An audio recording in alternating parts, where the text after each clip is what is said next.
Video کے نیچے subscribe کے بٹن پہ کلک کریں، بیل کے آئیکن پہ کلک کیجئے تاکہ ہر نئی ویڈیو کی نوٹیفیکیشن آپ کو مل جائے۔ الحمد لله الذي هدانا لهذا وما كنا لنهتدي لولا أن هدانا الله سبحانك لا علم لنا إلا ما علمتنا إنك أنت العليم الحكيم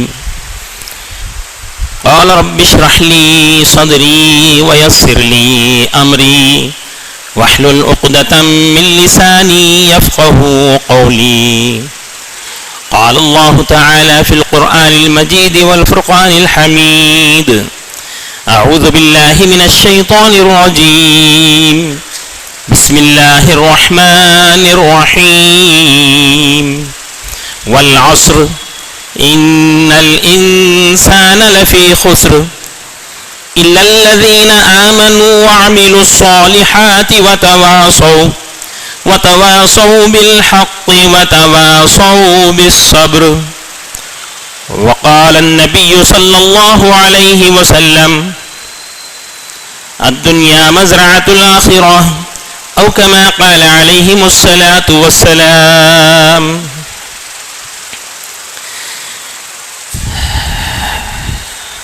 عزیزان گرامی، بھائیوں، بزرگوں، دوستوں، اللہ جل جلالہ من والہ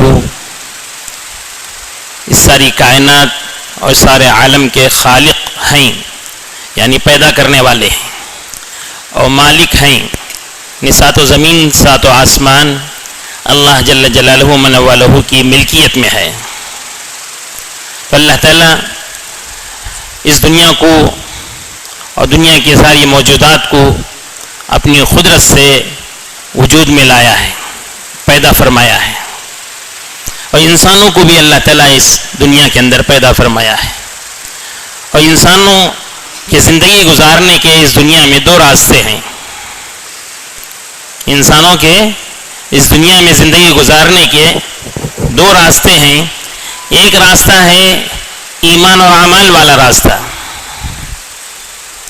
جو نجات والا راستہ ہے، کامیابی والا راستہ ہے، اس دنیا میں بھی اور ہمیشہ ہمیشہ کی آخرت میں بھی۔ جو ایمان اور اعمال والے راستے پر زندگی گزارتے ہیں جو انسان، وہ کامیاب ہونے والے ہیں۔ دوسرا راستہ اس دنیا کے اندر زندگی گزارنے کا، وہ خواہشات اور نفس پرستی کا راستہ، اللہ کی وحدانیت کو چھوڑ کر، خدا کو، رسول کو بھول کر اپنی منمانی زندگی گزارنے کا راستہ ہے، خواہشات والا راستہ ہے، نفس اور شیطان کے طریقے پر زندگی گزارنے والا راستہ ہے۔ یہ راستہ انسانوں کو اللہ سے دور کرتا ہے، جنت سے دور کرتا ہے اور جہنم کے قریب کرتا ہے، اور جہنم اور ہمیشہ ہمیشہ کی آگ میں لے جا کر جھونک دیتا ہے، اور ہمیشہ ہمیشہ کی آگ کا وہ مستحق ہو جاتا ہے۔ اس لیے کامیابی انسانوں کی اللہ تعالیٰ ایمان والے راستے میں، اعمال والے راستے میں رکھے ہیں۔ ہم سب اللہ کا شکر ادا کرنا چاہیے کہ اس نے اپنے فضل سے، اپنے کرم سے ہمارے بغیر کسی مانگے اور بغیر کسی سوال کیے اور بغیر کسی پوچھے ہم سب کو ایمانی گھرانے میں پیدا فرمایا، اسلام کے دولت سے ہمیں مالا مال فرمایا، ایمانی زندگی اللہ تعالیٰ ہمیں دیا، اور بہترین پسندیدہ دین مذہب اسلام اللہ تعالیٰ ہم کو عطا فرمایا۔ اس پر جتنا بھی ہم اللہ کا شکر ادا کریں کم ہے۔ اللہ تعالیٰ کی خصوصی نعمت اور تمام نعمتوں میں سب میں بڑی نعمت، اس زمین و آسمان کے درمیان میں جتنی نعمتیں ہیں اور جتنی چیزیں ہیں اور جتنی اشیاء ہیں، ان تمام چیزوں میں سب میں بڑی نعمت اور سب میں بڑی دولت کوئی ہے تو وہ ایمان کی دولت ہے، وہ دین اسلام کی دولت ہے۔ کہ ایمان اتنا قیمتی ہے، اس لیے کہ ایمان ہی اصل ہے، ایمان ہی بنیاد ہے۔ ایمان جس کو مل گیا وہ دنیا میں بھی کامیاب اور آخرت میں بھی کامیاب۔ جو اپنے ایمان کو بچا کر لے جاتا ہے وہ ہمیشہ ہمیشہ کی کامیابی حاصل کرنے والا بن جاتا ہے۔ جو اپنی زندگی میں دین کے مطابق، ایمانی اعمال کے مطابق زندگی گزارتا ہے وہ اللہ کا برگزیدہ بندہ بن جاتا ہے، اللہ اس کو اپنا قرب عطا فرماتے ہیں اور اپنی نعمتوں سے بھری ہوئی جنت اللہ تعالیٰ اسے عطا فرماتے ہیں.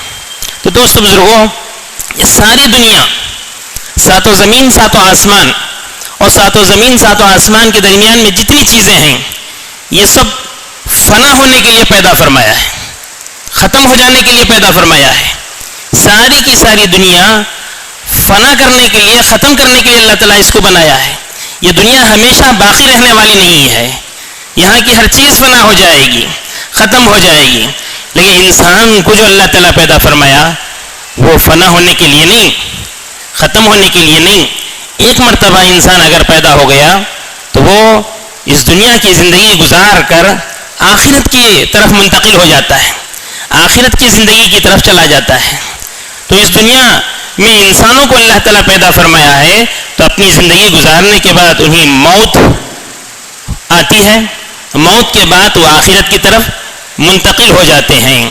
اور جو انسان اس دنیا میں نیک زندگی گزارتے ہیں، عبادت اور عمل کے ساتھ زندگی گزارتے ہیں، اللہ تعالیٰ ان کی ایمانی زندگی اور نیک اعمال والی زندگی، پاکیزہ اور صاف ستھری زندگی کے بدلے میں ان کے تمام اعمال اور نیکیوں کا بدلہ عطا فرماتے ہیں، اجر و ثواب عطا فرماتے ہیں، اور نعمتوں سے بھرپور جنت میں انہیں داخلہ عطا فرماتے ہیں.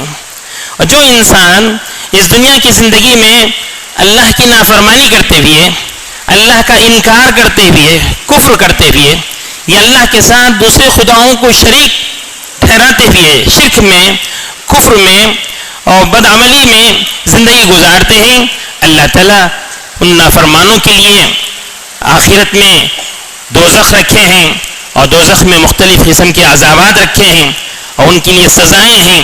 ان پر اللہ کا خیر نازل ہوتا ہے، اللہ کا غصہ ان کی طرف متوجہ ہوتا ہے، طرح طرح کے عذابات میں اللہ تعالیٰ ان کو مبتلا فرماتے ہیں. تو اس لیے آخرت کا یقین ہونا ہمارے لیے بہت ضروری ہے.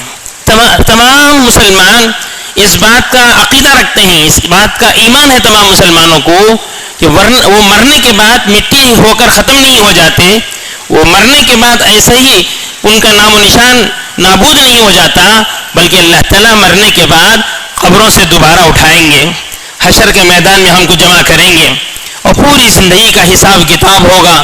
پھر اللہ تعالیٰ نیکوکار لوگوں کو، ایمان والے اور اعمال والوں کو اللہ تعالیٰ بہتر بدلہ عطا فرمائیں گے، ثواب عطا فرمائیں گے. ان کے لیے بہترین ٹھکانہ جنت میں اللہ تعالیٰ انہیں داخل فرمائیں گے. اور جو گناہگار ہیں، نافرمان ہیں، وہاں اللہ تعالیٰ ان کو سزا دیں گے. واتقوا یوما ترجعون فیہ الی اللہ ثم توفی کل نفس ما کسبت وہم لا یظلمون. اللہ تعالیٰ فرماتے ہیں قرآن مجید میں، سورہ بقرہ کی آیت شریفہ ہے، اس دن سے تم ڈرو، واتقوا یوما ترجعون فیہ الی اللہ، جس دن تم لوٹ کر اس دنیا سے آخرت میں اللہ کے سامنے پہنچو گے، اللہ کے حضور میں حاضری دو گے. اس دن اللہ تعالیٰ انصاف فرمائیں گے. واتقوا یوما ترجعون فیہ الی اللہ ثم توفی کل نفس ما کسبت وہم لا یظلمون. جو مر کر اس دنیا سے آخرت میں پہنچتے ہیں، اللہ تعالیٰ وفا کا معاملہ کریں گے، انصاف کا معاملہ کریں گے، صحیح بدلہ عطا فرمائیں گے. جو ذرہ برابر نیکی کیا ہوگا، عمل کیا ہوگا، عبادت کیا ہوگا، اس کا نیکی کا اجر و ثواب اللہ تعالیٰ اسے عطا فرمائیں گے. جو گناہ کیا ہوگا، ظلم کیا ہوگا، زیادتی کیا ہوگا، تو اس کی سزا اللہ تعالیٰ اس کو وہاں عطا فرمائیں گے. واتقوا یوما ترجعون فیہ الی اللہ ثم توفی کل نفس ما کسبت وہم لا یظلمون. تو اللہ جل جلالہ من والہ آخرت میں جو انصاف فرمائیں گے، وہاں کسی کی کوئی سفارش نہیں چلے گی، کسی کی کوئی سفارش وہاں نہیں چلے گی، کسی کی کوئی بات اللہ تعالیٰ نہیں سنیں گے. حق کا فیصلہ فرمائیں گے اور انصاف کا فیصلہ فرمائیں گے.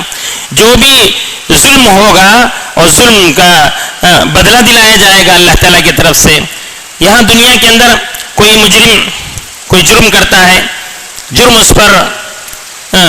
کا الزام اس پر لگ جاتا ہے، تو اس کی سزا میں جو ہے اس کو قید خانے میں ڈال دیا جاتا ہے، جیل ہو جاتی ہے.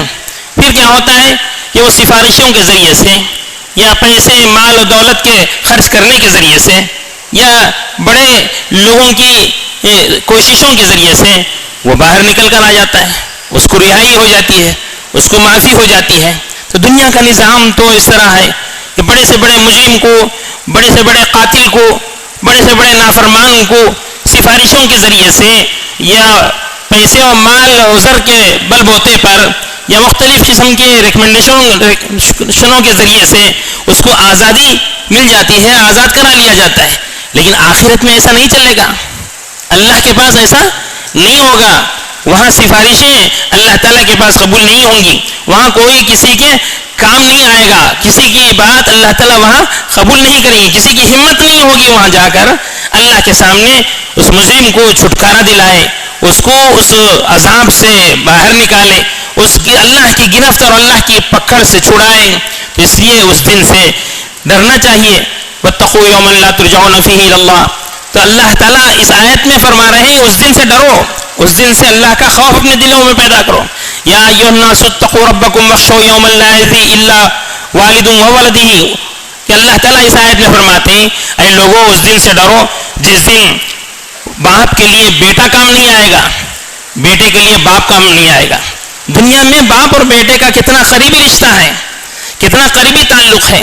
باپ کے لیے بیٹا جان دینے کے لیے تیار ہو جاتا ہے، اس کی ہر بات کو سنتا ہے، اس کی اطاعت و فرمانبرداری میں سر جھکائے رہتا ہے. اور بیٹے کے لیے باپ سب کچھ قربان کر دیتا ہے، سب کچھ لٹا دیتا ہے. اپنی گاڑے پسینہ بہا کر کمائی ہوئی کمائی کو بیٹے کے ہاتھ میں دے دیتا ہے کہ بیٹا یہ رکھ، اس کو ضرورت پر استعمال کر، اس کی نگہبانی کر، اس کی حفاظت کر. تو باپ بیٹے پر پوری طرح قربان، بیٹا باپ پر پوری طرح قربان یہاں دنیا کی زندگی میں تو نظر آتا ہے. لیکن یہی باپ آخرت میں بیٹے کے لیے کچھ کام نہیں آئے گا. وہاں کوئی نیکی دینے کے لیے باپ بیٹے کو تیار نہیں ہوگا، بیٹا باپ کو کوئی نیکی دینے کے لیے وہاں تیار نہیں ہوگا. نفسی نفسی کا عالم ہوگا. اللہ کے دربار میں، اللہ کے حضور میں جب حاضر ہوں گے تو عجیب و غریب کیفیت ہوگی. تو عزیزانی گرامی، تو وہ آخرت کا دن ایک دن ہمارے سامنے آنے والا ہے. تو اس آخرت کے دن کا یقین جب ہمارے دلوں میں ہوگا، جس قوم کے دلوں میں آخرت کا یقین ہوگا، جو مرنے کے بعد دوبارہ اٹھائے جانے پر یقین رکھیں گے، ایمان رکھیں گے، وہ اللہ اور اس کے رسول کی اطاعت کرنے والے بنیں گے، اللہ اور اس کے رسول کی فرمانبرداری کرنے والے بنیں گے. آخرت کا یقین ہی عمل اور عبادت کے راہ پر ڈالتا ہے. عمل کی طرف، عبادت کی طرف، نیکیوں کی طرف قدم آگے بڑھنا ہے تو آخرت کے یقین کے ساتھ ہی. ہم جو نمازیں پڑھتے ہیں، روزے رکھتے ہیں، صدقہ اور خیرات اور زکوٰۃ ادا کرتے ہیں، حج بیت اللہ کے لیے سفر کرتے ہیں، تمام فرائض اسلام کو ادا کرتے ہیں، کس بنیاد پر ادا کرتے ہیں، کس مقصد کے ساتھ ادا کرتے ہیں، کیوں ادا کرتے ہیں؟ آخرت کے یقین کے ساتھ کہ ان اعمال پر آخرت میں ہمیں بدلہ ملے گا، ان عبادتوں پر آخرت میں ہمیں بدلہ ملے گا. ان اعمال کی ہم دعوت دیتے ہیں، ان لوگوں میں چل پھر کر نماز کی طرف دعوت دیتے ہیں، اعمال اسلام کی طرف، عبادتوں کی طرف دعوت دیتے ہیں، ایمانی اعمال کی دعوت ہم دیتے ہیں. تو کیوں دعوت دیتے ہیں؟ اس نیت کے ساتھ، اس مقصد کے ساتھ کہ آخرت میں اس دعوت کی فکروں کی برکت سے، اس دعوت کی محنت کی برکت سے اللہ ہمیں اجر عطا فرمائے گا، اللہ ہمیں بدلہ عطا فرمائے گا، اللہ ہمیں ثواب عطا فرمائے گا. تو آخرت کا یقین یہ عبادات اور اعمال پر بندوں کو کھڑا کرتا ہے. بندے ایمانی اعمال کی طرف جو آگے بڑھتے ہیں، اللہ اور اس کے رسول کی اطاعت و فرمانبرداری جو ان کی زندگی میں داخل ہوتی ہے، وہ آخرت والے یقین کے ساتھ ہے. تو عزیزان گرامی، سرکار دو عالم صلی اللہ علیہ وسلم فرماتے ہیں یہ دنیا جو ہے آخرت کے لیے کھیتی کی مثال رکھتی ہے. جس طرح کھیت میں کسان محنت کرتا ہے، ہل جوتتا ہے اور مٹی کو نرم کرتا ہے، اور موسم کے آنے سے پہلے، بارش کے ہونے سے پہلے بالکل ہرک کر، مٹی کو نرم کر کر، سارے چیزوں سے صفائی کر کر بیج ڈالنے کے انتظار میں رہتا ہے. اور بیج جیسے ہی قریب موسم آتا ہے، بارش کے قریب بیج ڈالتا ہے، آسمان سے بارش برستی ہے، تو پھر اللہ تعالیٰ اس سے فصل اگاتے ہیں، اس سے ہری بھری فصل اسے عطا فرماتے ہیں. تو محنت پہلے ہوتی ہے، اس کے بعد میں اس کا کھیت ہرا بھرا ہوتا ہے. تو اسی طرح یہ دنیا کی زندگی آخرت کی تیاری کے لیے، جنت کی سرشابی و شادابی کے لیے اللہ تعالیٰ ہمیں عطا فرمایا ہے. جو بندے اس دنیا کی زندگی میں عمل میں، عبادت میں، ایمانی اعمال میں آگے بڑھیں گے، ایمانی تقاضوں کو پورا کرنے والے بنیں گے، اللہ کی رضا اور خوشنودی کے لیے آخرت کے اجر و ثواب کی امید پر جتنی عبادتیں اور جتنی نیکیاں زندگی میں لائیں گے، اسی قدر اللہ تعالیٰ ان کی جنت کو ہری بھری فرمائیں گے، سرسبز و شاداب فرمائیں گے. اللہ تعالیٰ جنت میں جانے کے بعد جنتیوں کو کسی بات کا خلق اور کسی بات کا افسوس نہیں ہوگا سوائے ان گھڑیوں کے کہ دنیا کے اندر بغیر ذکر کے، بغیر عبادت کے، بغیر نیکی اور عمل کے جو گھڑیاں، جو وقت، جو ایام گزر گئے، ان ایام کے بارے میں جنتی کو افسوس ہوگا، کاش میں اور عبادت کر لیتا، کاش میں اور نیکی کر لیتا، کاش میں اور ذکر اللہ کا کر لیتا، کاش میں اور قرآن کی تلاوت کر لیتا تو میری جنت کس قدر ہری بھری ہوتی۔ تو اس جنتی کو جنت میں خلق ہوگا، افسوس ہوگا، اس کے دل کو تکلیف ہوگی، سوائے اس کے اور کوئی تکلیف وہاں جنت میں نہیں ہوگی۔ تو بہرحال عزیزان گرامی، یہ دنیا مزرعۃ الآخرہ، آخرت کی کھیتی کے لیے اللہ تعالیٰ اس دنیا میں ہر ایک کو زندگی عطا فرمایا ہے۔ قرآن مجید میں سورہ ملک میں بھی آپ نے پڑھا، اللہ تعالیٰ فرماتے ہیں کہ تبارک الذی بیدہ الملک وہو علی کل شیء قدیر الذی خلق الموت والحیاۃ لیبلوکم ایکم احسن عملا۔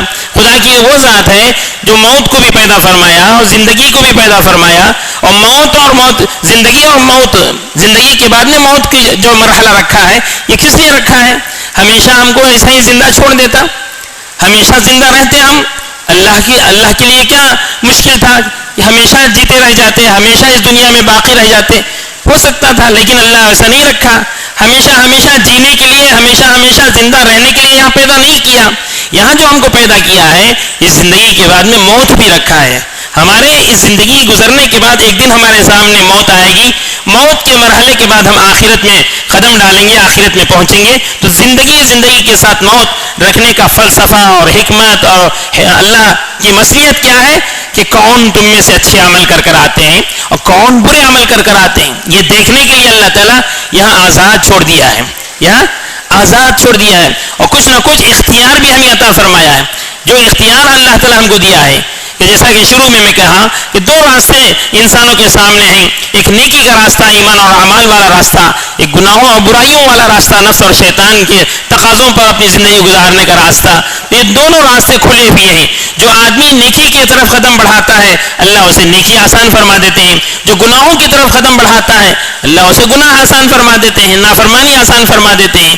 تو نیکی کرنے کی طاقت اور قوت بھی اللہ کی طرف سے ہے، اور گناہ کرنے کی قدرت اور گناہ کرنے کا راستہ جو کھلتا جاتا ہے وہ بھی اللہ تعالیٰ کی طرف سے ہے۔ لیکن انسانوں کو جو تھوڑا سا اختیار اللہ تعالیٰ عطا فرمائے، مثلا ایک آدمی سے کہیں کہ پیر اوپر اٹھا لو، ایک پیر اوپر اٹھا لے گا، اگر اس سے کہا جائے دوسرا پیر بھی اٹھا لو تو وہ اٹھا نہیں سکے گا۔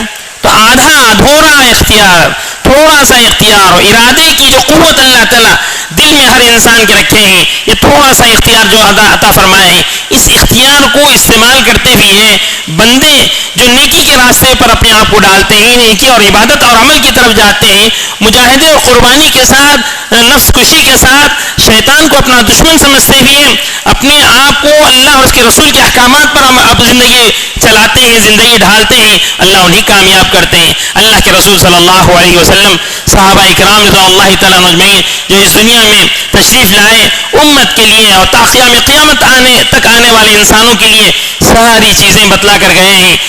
پیارا دین متین ہمیں عطا فرما کر گئے ہیں، اور اس دین کو پہنچانے کے لیے، ایمان کی دعوت دینے کے لیے، لوگوں کو صحیح راستے پر لانے کے لیے کتنی ساری مشقتیں، پریشانیاں، تکلیفیں جھیلیں۔ خود سرکار دو عالم صلی اللہ علیہ وسلم کس قدر تکلیفوں کو برداشت فرمائے، کتنی آزمائشوں کے دور سے گزرے ہیں۔ مکہ مکرمہ میں آپ صلی اللہ علیہ وسلم پر ہر طرح کی تکلیفیں آئیں، آفتیں آئیں، آپ کی ذات پر حملہ ہوا، آپ کی حد کی عزت کی گئی، آپ کو برا بھلا کہا گیا، آپ کے چہرے مبارک پر تھوکا گیا، آپ پر پتھر پھینکے گئے، اور آپ کے پشت مبارک پر گندگی اور اونٹ کی اوجھڑی کو لا کر ڈال دیا گیا۔ کس قدر ظلم و ستم ہوا مکے کی زندگی میں۔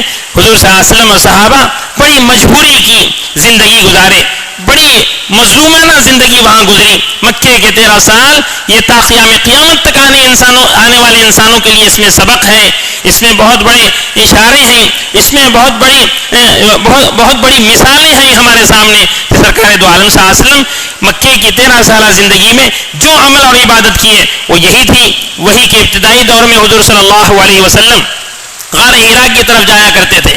غار ہرا کے اوپر جا کر وہاں تشریف فرما ہوتے تھے۔ وہاں بیٹھ کر کیا کرتے تھے؟ آپ کا عمل کیا تھا؟ وہاں آپ کا عمل یہ تھا کہ مخلوقات میں غور کرتے تھے۔ آسمان کو اللہ تعالیٰ کیسے پیدا فرمایا، بغیر ستون و بغیر پلر کے اللہ اتنا بڑا آسمان کیسے کھڑا کیا ہے، زمین کو اللہ تعالیٰ کیسے بچھایا, یہ اونچے اونچے پہاڑوں کو اللہ تعالیٰ کیسے پیدا فرمایا, درختوں کو زمین سے کیسے اللہ تعالیٰ نکالتا ہے اور کس طرح پھیلاتا ہے اور کس طرح اس سے پھل اور پھولوں کو نکالتا ہے. تو ساری مخلوقات پر غور کرتے تھے. تو مخلوقات عالم پر غور کرنے سے خدا کی قدرت سمجھ میں آتی ہے, خدا کی قدرت سمجھ میں آتی ہے کہ اللہ اتنے بڑے آسمان کو بنائے ہیں تو کیسی اللہ کی بڑی قدرت ہے, اتنے بڑے زمین کو اللہ تعالیٰ بچھائے ہیں اور جس میں بڑی قوت ہے, وزن سے وزنی چیزیں اس پر رکھی جاتی ہیں اور ثبات کے ساتھ بڑی درستگی کے ساتھ بغیر کسی حرکت کے وہ کھڑی ہوئی جمی ہوئی ہے, تو بس اللہ کے حکم سے ہے. سمندروں کو اتنا بڑے سمندروں کو پانی کو اللہ تعالیٰ دنیا میں پھیلا رکھے ہیں, اس کو دیکھ کر اللہ کی قدرت سمجھ میں آتی ہے. اتنی بڑی بڑی مخلوقات کو پیدا کرنے والا خالق وہ ایک اکیلا اللہ رب العزت ہے. وہ یعنی ساتوں زمین ساتوں آسمان میں عبادت کیے جانے کے لائق اور پرستش کیے جانے کے قابل کوئی ذات ہے, وہ ایک اکیلی اللہ تعالیٰ کی ذات ہے. اسی خدا پر ہم ایمان رکھنے والے ہیں, ایمان لانے والے ہیں. اور پیارے نبی محمد رسول اللہ صلی اللہ علیہ وسلم اس خدا کی طرف سے انسانوں کی ہدایت کے لیے, رہبری اور رہنمائی کے لیے اس دنیا میں بھیجے گئے ہیں. آپ صلی اللہ علیہ وسلم اس دنیا میں آئے تو معلم بن کر آئے, استاذ بن کر آئے. انما بعثت معلما, مجھے معلم بنا کر اللہ تعالیٰ اس دنیا میں بھیجا ہے. حضور صلی اللہ علیہ وسلم استاذ بن کے اس دنیا میں تشریف لائے ہیں. تو دوستو بزرگوں, اللہ کے پیارے حبیب صلی اللہ علیہ وسلم مکی کی زندگی میں دو اہم عبادتیں کیا کرتے تھے. ایک عبادت یہ تھی کہ تنہائی میں بیٹھ کر مخلوقات عالم میں غور و فکر فرماتے تھے, اس پر بڑا اجر و ثواب ہے. تمام مخلوقات عالم میں غور کرنا یہ خدا کی قدرت کو سمجھنے کا راستہ ہے. اسی طرح دوسری عبادت مخلوق خدا کی خدمت, خدا کی مخلوق کی خدمت میں آپ صلی اللہ علیہ وسلم لگے ہوئے تھے. ہر ایک کی غم گساری میں, ہر ایک کی مدد میں, بھوکوں کو کھلانے میں, نئے لوگ اجنبی لوگوں کی مہمان نوازی کرنے میں اور مجبوروں کی مدد کرنے میں, پریشان حال لوگوں کی پریشانی کو دور فرمانے میں, بیمار زدہ لوگوں کی عیادت کرنے میں, بیمار پرسی کرنے میں, ہر ایک کو صحیح راستہ دکھلانے میں آپ صلی اللہ علیہ وسلم ساری مخلوق کی خدمت میں آگے بڑھ کر رہتے تھے. تو یہی دو عبادتیں تھیں اللہ کے رسول صلی اللہ علیہ وسلم کی وحی کے نازل ہونے سے پہلے, قرآن کے اترنے سے پہلے. تو سرکار دو عالم صلی اللہ علیہ وسلم اس زمانے میں مکہ میں مکرمہ میں کس قدر ساری تکلیفوں کو جھیلے ہیں, برداشت کیے ہیں. ام جمیل کے بارے میں آتا ہے, ام جمیل ایک وہ عورت تھی, وہ بڑھیا تھی جو اللہ کے رسول صلی اللہ علیہ وسلم پر جب اس کے گھر کے سامنے سے آپ گزرتے تو آپ صلی اللہ علیہ وسلم کے سر مبارک پر کچرا ڈالتی تھی. اپنا گھر جھاڑ کر سارا کچرا جمع کر رکھتی تھی ٹوکرے میں. اور اللہ کے رسول صلی اللہ علیہ وسلم جب آپ صلی اللہ علیہ وسلم اس کے گھر کے سامنے سے گزرنے کا وقت ہوتا, گزرتے تھے تو اوپر سے جو ہے حضور صلی اللہ علیہ وسلم پر کچرا ڈالتی تھی. اللہ کے رسول صلی اللہ علیہ وسلم جھیل لیتے تھے, صبر فرماتے تھے, کچھ نہیں کہتے تھے اس کو. چند دنوں کے بعد میں ایسا ہوا کہ وہ کچرا نہیں پڑتا تھا. اللہ کے رسول صلی اللہ علیہ وسلم سوال کیے, پوچھے صحابہ سے, لوگوں سے معلوم کیے کیا بات ہے, جب بھی ہم یہاں اس مکان سے سامنے سے گزرتے تو کچرا ہمارے سر پر پڑتا تھا, وہ کچرا نہیں پڑ رہا ہے, کیا قصہ ہے, کیا بات ہے. تو لوگوں نے, محلے والوں نے آپ صلی اللہ علیہ وسلم کو بتلایا کہ وہ عورت جو بڑھیا آپ پر کچرا ڈالتی تھی وہ بیمار ہو گئی, فریش ہے, بیمار ہو کر بستر پر پڑی ہوئی ہے. تو اللہ کے رسول صلی اللہ علیہ وسلم کو معلوم ہونا تھا کہ وہ بیمار ہو گئی ہے, تو اس کی عیادت کے لیے حضور صلی اللہ علیہ وسلم اب صحابہ کو ساتھ لے کر ابو بکر صدیق رضی اللہ تعالیٰ عنہ کو اور حضرت عمر رضی اللہ تعالیٰ عنہ کو ساتھ لے کر اس بڑھیا کے مکان پر پہنچے اور دستک دیے, آواز دیے. جیسے ہی آواز دی گئی باہر سے حضور صلی اللہ علیہ وسلم ابو بکر صدیق اور عمر رضی اللہ تعالیٰ عنہما کے ساتھ اس بڑھیا کے گھر پر حاضر ہوئے. تو اس بڑھیا کی ایک بیٹی تھی اور کوئی گھر میں نہیں تھا. اس بیٹی سے بات کرنا بھی اس کے لیے مشکل ہو گیا تھا, اتنی بیمار ہو گئی تھی کہ زبان سے صحیح الفاظ بھی اپنی بیٹی کے ساتھ ادا نہیں کر سکتی تھی. یہ گفتگو میں تھی, اسی پریشانی اور تکلیف میں تھی. بستر مرض پر باہر سے آواز کھٹکھٹانے کی آئی تو ماں کہنے لگی کہ جا بیٹا دیکھ دروازے پر کون آئے ہیں, دیکھ کھول دروازہ. تو بیٹی آ کر دروازہ کھولی, دیکھتے کیا ہے کہ حضور صلی اللہ علیہ وسلم دروازے پر کھڑے ہیں اور آپ کے ساتھ ابو بکر صدیق رضی اللہ تعالیٰ عنہ اور حضرت عمر رضی اللہ تعالیٰ عنہ. پریشان ہو گئی حضور صلی اللہ علیہ وسلم کو دیکھ کر, حیرانی اور پریشانی میں واپس گئی ماں کے پاس اور جا کر کہی اما جان کیا کریں, یہ روزانہ جس پر آپ کچرا ڈالا کرتے تھے آج وہ اپنے دوستوں کے ساتھ آ گئے ہم کو مارنے کے لیے, بدلہ لینے کے لیے. اب ہم کیسے بچ سکتے ہیں, آج تو ہم کو مار ڈالیں گے. تو ماں کہنے لگی کہ بہت وہ بھی پریشان ہو گئی بستر مرض پر. سوچنے میں پڑ گئی. پھر کہنے لگی کہ ٹھیک ہے بیٹا, ہم جو ہے ان سے رحم کی درخواست کریں گے, معافی مانگ لیں گے, بلا لے, اندر بلا لے, وجہ تو پوچھیں گے کیا مقصد, کس غرض سے آئے ہیں. چنانچہ بیٹی گئی اور اندر آنے کی اجازت دی تو حضور صلی اللہ علیہ وسلم گھر کے اندر داخل ہوئے. تو وہ بڑھیا ام جمیل بستر پر اٹھ کر بیٹھی, نظریں نیچے رکھی ہوئی, پوچھنے لگی کہ آپ یہاں کیسے آئے, کیا مقصد سے, کس مقصد اور کس غرض کے ساتھ آپ آئے ہیں. اللہ کے رسول صلی اللہ علیہ وسلم فرمائے کہ ہم نے معلوم کیا کہ تم بیمار ہو گئے, روزانہ کچرا تمہارے ہاتھوں سے ہم پر پڑتا تھا, لیکن چند دنوں سے نہیں پڑ رہا ہے, تو معلوم کرنے پر معلوم ہوا کہ تم بیمار ہو گئی ہیں, تو تمہاری عیادت کے لیے, بیمار پرسی کی نیت سے خیر خیریت معلوم کرنے کے لیے تمہارے پاس آئے. تو شرمندہ ہو گئی بڑھیا, اور شرمندہ ہو کر زار و قطار آنکھوں سے آنسو اس کے جاری ہو گئے, اور پھر کہنے لگی کہ اللہ اکبر, میں تو تمہارے ساتھ اس قدر دشمنی کی, اس قدر تم پر زیادتی کی, لیکن تم اتنے ہمدرد, اتنے خیرخواہ, اتنے مہربان ہم پر نکلے کہ ہماری بیمار پرسی کے لیے, ہماری عیادت کے لیے, ہماری مرض کی کیفیت کو معلوم کرنے کے لیے ہمیں گھر پر آ گئے, بستر کے پاس پہنچ گئے. تو چنانچہ کہنے لگی کہ مجھے کلمہ پڑھا دیجئے, میں مسلمان ہونا چاہتی ہوں اور اسلام میں داخل ہونا چاہتی ہوں. تو ام جمیل حضور صلی اللہ علیہ وسلم سے کلمہ پڑھ کر اسلام میں داخل ہو گئیں. تو دوست بزرگوں, اللہ کے رسول صلی اللہ علیہ وسلم کے کتنے بہترین اخلاق تھے, امت کی کس قدر آپ کے دل میں فکر تھی, اور ایک ایک فرض سے آپ کس طرح ملتے تھے, اور کس طرح آپ صلی اللہ علیہ وسلم رعایت فرماتے تھے, کس طرح ان کے ساتھ اخلاق سے, ہمدردی سے, محبت سے پیش آتے تھے. جو ان اونچے اخلاق کو دیکھ کر کتنے اسلام میں داخل ہو گئے, کس قدر وہ ہمیشہ ہمیشہ کی جنت کے مستحق ہو گئے, کس قدر وہ اللہ کے رسول صلی اللہ علیہ وسلم کی بات کو قبول کرنے والے ہو گئے. تو حضور صلی اللہ علیہ وسلم کی ایک نہیں, آپ کی زندگی پر, آپ کی حیات طیبہ کے واقعات کو ہم دیکھیں. اس یہودی نوجوان کا بھی آپ کا واقعہ یاد ہے کہ وہ نوجوان جو حضور صلی اللہ علیہ وسلم کی خدمت میں آیا جایا کرتا تھا, آپ صلی اللہ علیہ وسلم کے پاس رہا کرتا تھا, آپ صلی اللہ علیہ وسلم کے چھوٹے موٹے کام کیا کرتا تھا, وہ آنا بند ہو گیا. حضور صلی اللہ علیہ وسلم اس کے بارے میں پوچھے تو صحابہ فرمائے کہ وہ بیمار ہو گیا ہے, بستر پر پڑا ہوا ہے. تو حضور صلی اللہ علیہ وسلم صحابہ کو لے کر اس نوجوان, یہودی نوجوان کے خدمت میں پہنچے اور دیکھے کہ وہ آخری حالت میں, نزا کی حالت میں ہے, اب تب روح نکلنے والی ہے. تو اللہ کے رسول صلی اللہ علیہ وسلم اس کے سراہانے بیٹھ کر اس کو کلمہ تلقین کیے کہ لا الہ الا اللہ محمد رسول اللہ. تو وہ نوجوان اپنے باپ کی طرف نظریں اٹھا کر دیکھنے لگا اور باپ سے اشارتاً پوچھنے لگا کہ حضور صلی اللہ علیہ وسلم کی بات کو قبول کر لوں, میں کلمہ پڑھ لوں.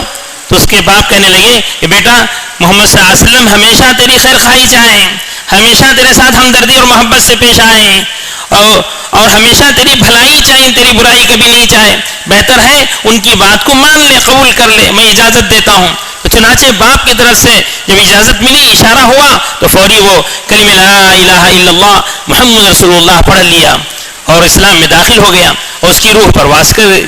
اللہ کے رسول صلی اللہ علیہ وسلم گھر سے اس کے باہر نکلے اور مسکراتے ہوئے, آپ کے چہرے انور پر مسکراہٹ تھی, اور صحابہ کے ساتھ مسکراتے ہوئے یہ کہتے ہوئے نکلے کہ جہنم سے جنت کا یہ مستحق ہو گیا. تو اللہ کے رسول صلی اللہ علیہ وسلم اور صحابہ ایک ایک فرد کے بارے میں فکر فرمایا کرتے تھے, ایک ایک فرد کے خدمت میں پہنچا کرتے تھے. انفرادی دعوت کا خاص عمل حضور صلی اللہ علیہ وسلم کی زندگی سے, صحابہ کی معیت میں یہ ہمیں ملتا ہے, اس کی مثالیں ہم کو ملتی ہیں. حضور صلی اللہ علیہ وسلم کس طرح دین کی دعوت کو انفرادی طور پر ایک ایک گھر پر پہنچ کر, ایک ایک فرد سے مل کر پہنچایا کرتے تھے. بازاروں میں ہوں, میدانوں میں ہوں, آبادی میں یا آبادی کے باہر, سفر میں, حضر میں, ہر جگہ اللہ کے رسول صلی اللہ علیہ وسلم ایک ایک فرد کو ہدایت کی طرف بلاتے, اللہ کی وحدانیت کی دعوت دیتے, کلمے کی تلقین فرماتے. تو حضور صلی اللہ علیہ وسلم کی اس محبت کو, اس نرمی کو, اس انکساری کو, اس عظیم اخلاق کو دیکھ کر متاثر ہو جاتے تھے اور اسلام میں داخل ہو جاتے تھے, اور اسلام قبول فرما لیتے تھے. اللہ کے رسول صلی اللہ علیہ وسلم کس قدر یعنی اخلاق اپنے اندر رکھنے والے تھے, کتنی رواداری آپ صلی اللہ علیہ وسلم کے اندر تھی. اللہ کے رسول صلی اللہ علیہ وسلم ایک مرتبہ تمنا ظاہر فرماتے ہیں, کاش میری ماں زندہ ہوتی. والدہ آپ صلی اللہ علیہ وسلم کی بچپن میں 7-8 سال کی عمر میں انتقال کر گئیں. میری والدہ زندہ ہوتی اور میرے حجرے سے کی کھڑکی سے پردہ اٹھاتی اور میں نماز کے لیے مسجد میں آتا, اور نماز کے لیے کھڑا ہو جاتا. میری ماں کھڑکی سے پردہ ہٹا کر پکارتی محمد یا محمد کہاں ہے محمد آ ادھر. تو میں فوری نماز کو توڑ کر ماں کی آواز پر میں بھاگتا ماں کی خدمت میں پہنچتا اور کس لیے پکاری ہے میں حاضری دیتا. اللہ اکبر. کیسی تمنا تھی اللہ کے رسول صلی اللہ علیہ وسلم کو, کیسا جذبہ تھا.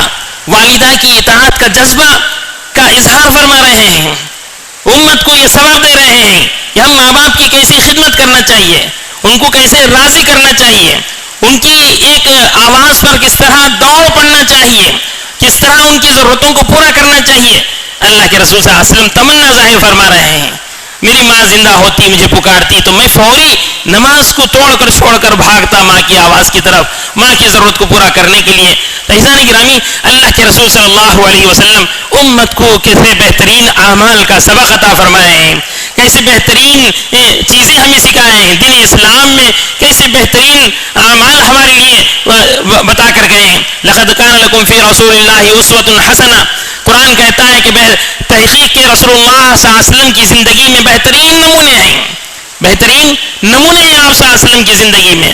آپ صلی اللہ علیہ وسلم کی زندگی کا ایک ایک عمل ہمارے لیے مشعل راہ ہے, ہماری نجات کے لیے, ہماری کامیابی کے لیے, اللہ کی رضا اور خوشنودی حاصل کرنے کے لیے کا ذریعہ ہے. تو ہمیں چاہیے کہ حضور صلی اللہ علیہ وسلم سے سچی محبت ہو, آپ کے اقوال سے محبت ہو, آپ کے اعمال سے محبت ہو, آپ کی سنتوں سے محبت ہو, آپ کے طریقوں سے محبت ہو, آپ کے لباس سے محبت ہو, آپ کی ہر چیز سے محبت ہو. صحابہ اکرام رضی اللہ تعالیٰ مجمعین حضور صلی اللہ علیہ وسلم سے اتنی محبت کرتے تھے کہ حضور صلی اللہ علیہ وسلم جب اس دنیا سے جدا ہوئے, وصال ہوا آپ صلی اللہ علیہ وسلم کا, تو صحابہ پر بہت بوجھ پڑا, بہت بھیانک حالت ہو گئی صحابہ کی. ارے کیا ہو گیا, ہمارے درمیان سے آپ صلی اللہ علیہ وسلم چلے گئے, بے قابو ہو گئے صحابہ. سنتے ہیں آپ کے حضرت عمر رضی اللہ تعالیٰ عنہ تلوار لے کر نکل گئے. کوئی کہتا ہے حضور صلی اللہ علیہ وسلم انتقال کر گئے, میں اس کی گردن اڑا دوں گا. حضور صلی اللہ علیہ وسلم انتقال نہیں کر گئے. جیسے موسیٰ علیہ السلام کوہ طور پر گئے تھے اللہ کے پاس ملاقات کے لیے, اللہ سے بات چیت کے لیے, آپ صلی اللہ علیہ وسلم بھی گئے, آ جائیں گے پھر واپس. اس طرح اور دوسرے جو صحابہ تو گمسم ہو گئے تھے. حضرت عثمان غنی رضی اللہ تعالیٰ عنہ ممبر سے چمٹ کر بیٹھ گئے تھے, گمسم, آواز نہیں نکل رہی تھی, زبان سے کچھ بولا نہیں جاتا تھا. اتنے بے قابو ہو گئے تھے صحابہ حضور صلی اللہ علیہ وسلم کے انتقال پر. تو عزیزان گرامی, ایک ابو بکر صدیق رضی اللہ تعالیٰ عنہ جن کا دم تھا, وہ گھر سے باہر نکلے اور آئے اللہ کے رسول صلی اللہ علیہ وسلم کے حجرے میں داخل ہوئے. آپ صلی اللہ علیہ وسلم کے چہرے انور سے چادر کو ہٹائے اور آپ کی پیشانی مبارک کو بوسہ دیا.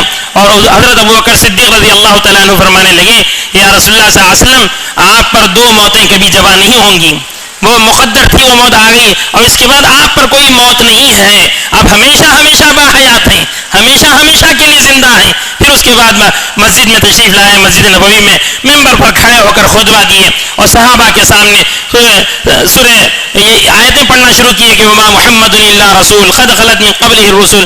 پورا رکوع پڑھ کر جو ہے سمجھائے صحابہ کو کہ وہ محمد صلی اللہ علیہ وسلم اللہ کے رسول ہی تو تھے, حضور صلی اللہ علیہ وسلم اللہ کے رسول ہیں. اور اگر آپ انتقال کر گئے, آپ ہمارے درمیان سے منتقل ہو گئے آخرت کی طرف, تو کیا پیٹ پھیر کر ہم واپس ہو جائیں گے, پھر بت پرستی کی طرف, ارتداد کی طرف چلے جائیں گے؟ ایسا نہیں. اگر کوئی ایسا کرتا ہے تو وہ اپنی آخرت کو خراب کرتا ہے, اپنی آخرت کو کھو رہا ہے.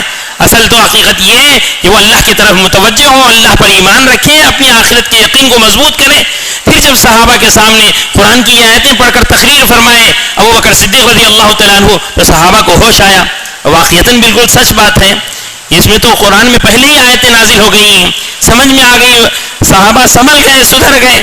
عزیزان گرامی, صحابہ کو حضور صلی اللہ علیہ وسلم سے اتنی محبت تھی کہ روزانہ صبح ہوتی تو سب سے پہلا کام نیند سے اٹھنے کے بعد مسجد کی طرف دوڑ کر آتے, اور حضور صلی اللہ علیہ وسلم کے چہرے انور کو دیکھنے تک ان کو چین نہیں آتا تھا. آ کر آنکھ کھول کر, آنکھ پھاڑ کر حضور صلی اللہ علیہ وسلم کے چہرے کو اچھی طرح دیکھ لیتے تو ان کے دلوں کو سکون ہوتا تھا, اطمینان ہوتا تھا. اسی طرح ایک صحابی, انصاری صحابی, صبح اٹھتے ہی قسم کھا لیے کہ میں حضور صلی اللہ علیہ وسلم کے چہرے کو جا کر دیکھنا ہے, لیکن جا نہیں سکے. اپنے کھیت کی طرف چلے گئے, کھیت میں ہل چلا رہے تھے. ہل چلاتے چلاتے ان کو اطلاع ملی اللہ کے رسول صلی اللہ علیہ وسلم کی وفات کی. حضور صلی اللہ علیہ وسلم کی وفات کی اطلاع کھیت میں ملی ان کو. تو عبداللہ بن عبد ربہ جن کا نام ہے, وہ فرماتے ہیں کہ جیسے ہی اطلاع ملی ان کے ہاتھ سے ہل چھوٹ گیا. ان کے ہاتھ میں جو ہل تھا, ہل سے چلا رہے تھے کھیت میں, ہل ان کے ہاتھ سے چھوٹ گیا, پریشان ہو گئے, بے قابو ہو گئے, زار و خطار آنسو بہانے لگے, ہاتھ اٹھا کر اللہ سے دعا کرنے لگے, اے اللہ جس شخصیت کے لیے, جس مبارک چہرے کو دیکھنے کی میں اس وقت قسم کھایا تھا, آج میں ان کے چہرے کو نہیں دیکھ سکتا, محروم ہو گیا. جب وہ شخصیت میں حیات نہیں ہے, آپ صلی اللہ علیہ وسلم ہمارے درمیان میں موجود نہیں ہے, تو ان آنکھوں سے میں اور کس کو دیکھوں, کہ کوئی ضرورت نہیں ہے اور کسی کو دیکھنا. اے اللہ بہتر ہے میرے آنکھوں کی بینائی کو تو سلب کر لے, میرے آنکھوں کی بینائی کو چھین لے. اللہ تعالیٰ ان کی دعا کو قبول فرما لیا, وہیں ان کی آنکھوں کی بینائی چلی گئی, اندھے بن گئے. کیسی محبت تھی, کیسا لگاؤ تھا اللہ کے رسول صلی اللہ علیہ وسلم سے, کس قدر جان و مال سے نثار ہوتے تھے صحابہ کرام رضوان اللہ تعالیٰ اجمعین. عزیزان گرامی, اللہ کے رسول صلی اللہ علیہ وسلم سے اس قریبی لگاؤ, تعلق اور محبت ہی کی وجہ سے حضور صلی اللہ علیہ وسلم کی ایک ایک بات کو سن کر اس پر عمل کرنا ان کے لیے آسان ہو گیا تھا. ایک ایک بات کو اللہ کے رسول صلی اللہ علیہ وسلم سے پوچھ کر اپنی زندگی میں لانے والے تھے. تو صحابہ کرام رضوان اللہ تعالیٰ اجمعین کی زندگیوں کو دیکھیں تو پتہ چلتا ہے کہ کس طرح حضور صلی اللہ علیہ وسلم سے محبت رکھنے والے, چاہت رکھنے والے, خواہش رکھنے والے, آپ کے چہرے انور کو دیکھتے بیٹھ جانا ان کا کام تھا. اما عائشہ صدیقہ رضی اللہ تعالیٰ عنہ فرماتی ہیں, 14ویں رات کا چاند آسمان پر ہوتا اور میرے سامنے ایک چاند ہوتا, میں کبھی اس آسمان کے چاند کو دیکھتی اور میرے سامنے جو چاند یعنی رسول اللہ صلی اللہ علیہ وسلم کا چہرہ انور اس چاند سے بھی زیادہ منور روشن ہوتا. کبھی ادھر دیکھتی, کبھی ادھر دیکھتی, آخرکار یہ الفاظ میری زبان پر جاری ہو جاتے کہ اس آسمان پر رہنے والے چاند سے زیادہ روشن, چمکدار, نورانی میرے محبوب محمد صلی اللہ علیہ وسلم کا چہرہ انور ہے. تو صحابہ کرام رضی اللہ تعالیٰ عنہ دل کی گہرائیوں کے ساتھ حضور صلی اللہ علیہ وسلم کو چاہتے تھے. عبداللہ بن سلام کے بارے میں آتا ہے, یہ بنو قینقاع کے تھے, یہودیوں کی بستی تھی مدینہ طیبہ کے مضافات میں, کنارے میں, جہاں سب کے سب یہودی رہا کرتے تھے. انہی میں سے عبداللہ بن سلام جو وہ یہودیوں کے بڑے عالم تھے, آسمانی کتاب کا علم رکھنے والے تھے.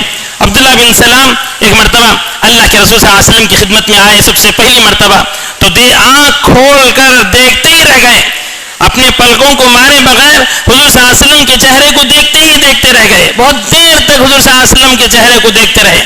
اللہ کے رسول صلی اللہ علیہ وسلم آپ کو نصیحت فرماتے ہیں عبداللہ بن سلام کہ حضور صلی اللہ علیہ وسلم سے سب سے پہلی نصیحت میں جو سنا وہ یہ الفاظ تھے کہ افشوا السلام, تو سلام کو پھیلاؤ, اور اطعموا الطعام, اور غریبوں کو بھوکوں کو کھانا کھلاؤ, اور رات میں جب سب کے سب سو گئے ہوں اس وقت نماز پڑھو. یہ باتیں حضور صلی اللہ علیہ وسلم عبداللہ بن سلام کو نصیحت فرمائے.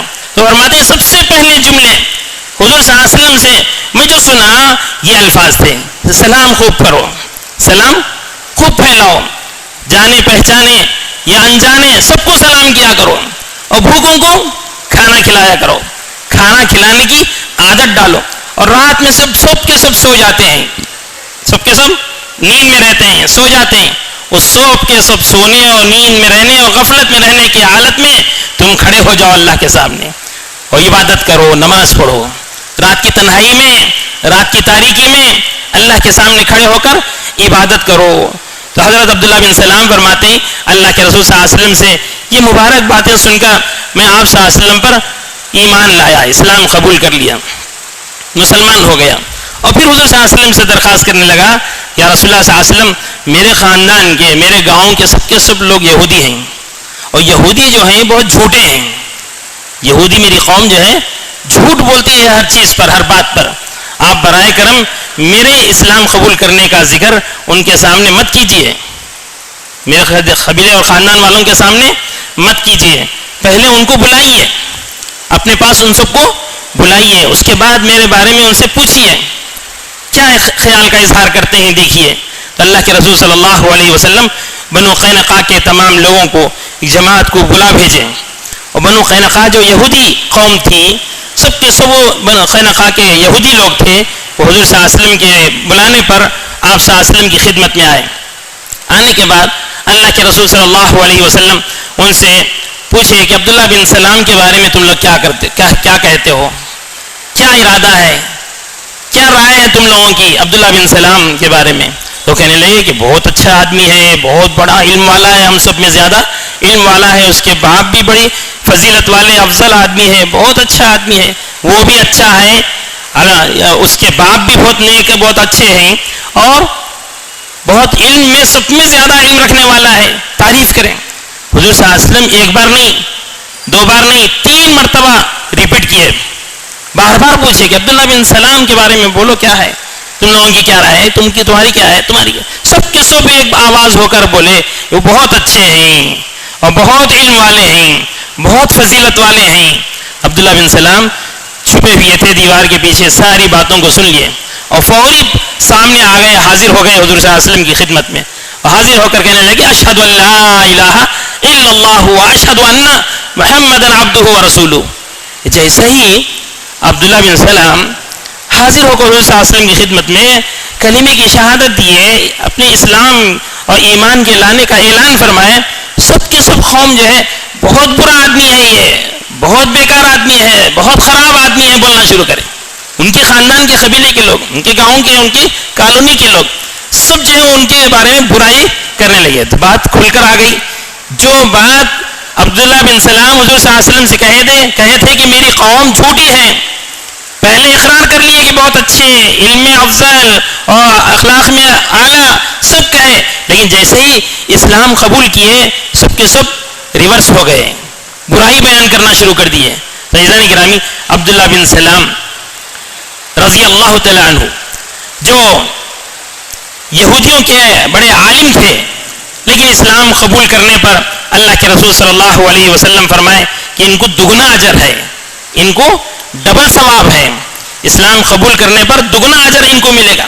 اور اللہ کے رسول صلی اللہ علیہ وسلم کی خدمت میں رہ کر اسلام کی ترقی کے لیے, اسلام کے پھیلانے کے لیے, دین کے پھیلانے کے لیے ہر طرح کی کوششیں, ہر طرح کی فکریں عبداللہ بن سلام رضی اللہ تعالیٰ عنہ فرمائیں. تو حضور صلی اللہ علیہ وسلم ایک ایک فرد کو اسلام کی دعوت دیتے, اللہ کی وحدانیت کو ان کے سامنے پیش کرتے, اور آخرت کی ہمیشہ ہمیشہ کی کامیابی کی ترغیب ان کو دلاتے. تو صحابہ اکرام رضی اللہ تعالیٰ مجمعین حضور صلی اللہ علیہ وسلم کی باتوں کو قبول کر کر ایمان میں داخل ہو جاتے, اسلام قبول کر لیتے. حضرت عمر بن عاص رضی اللہ, عبداللہ بن عمر بن عاص رضی اللہ تعالیٰ عنہ کے بارے میں بھی آتا ہے کہ عبداللہ بن عمر بن عاص کے بیٹے عبداللہ فرماتے ہیں کہ میرے باپ بڑے مجاہد, بڑے نیک, بڑے متقی پرہیزگار تھے, میری شادی ایک دیندار گھرانے کی لڑکی کو دیکھ کر دی ہے, میری شادی ایک دیندار گھرانے کی نیک بچی کے ساتھ میری شادی کر دی ہے. اور شادی ہو جانے کے بعد میرے والد اپنی بہو سے پوچھا کرتے تھے, بہو ہمارا بیٹا کیسا ہے, ہمارا بیٹا آپ کے ساتھ کیسا پیش آتا ہے, اس کا کردار کیا ہے, اس کا عمل کیا ہے, کیسا ہے, اس کے بارے میں ذرا سناؤ, ذرا خیر خیریت کے بارے میں اس کی بولو. بہو سے جائزہ لیتے تھے اپنے بیٹے کے بارے میں, اپنے بیٹے کے کردار کے بارے میں, کرتوت کے بارے میں, عمل کے بارے میں.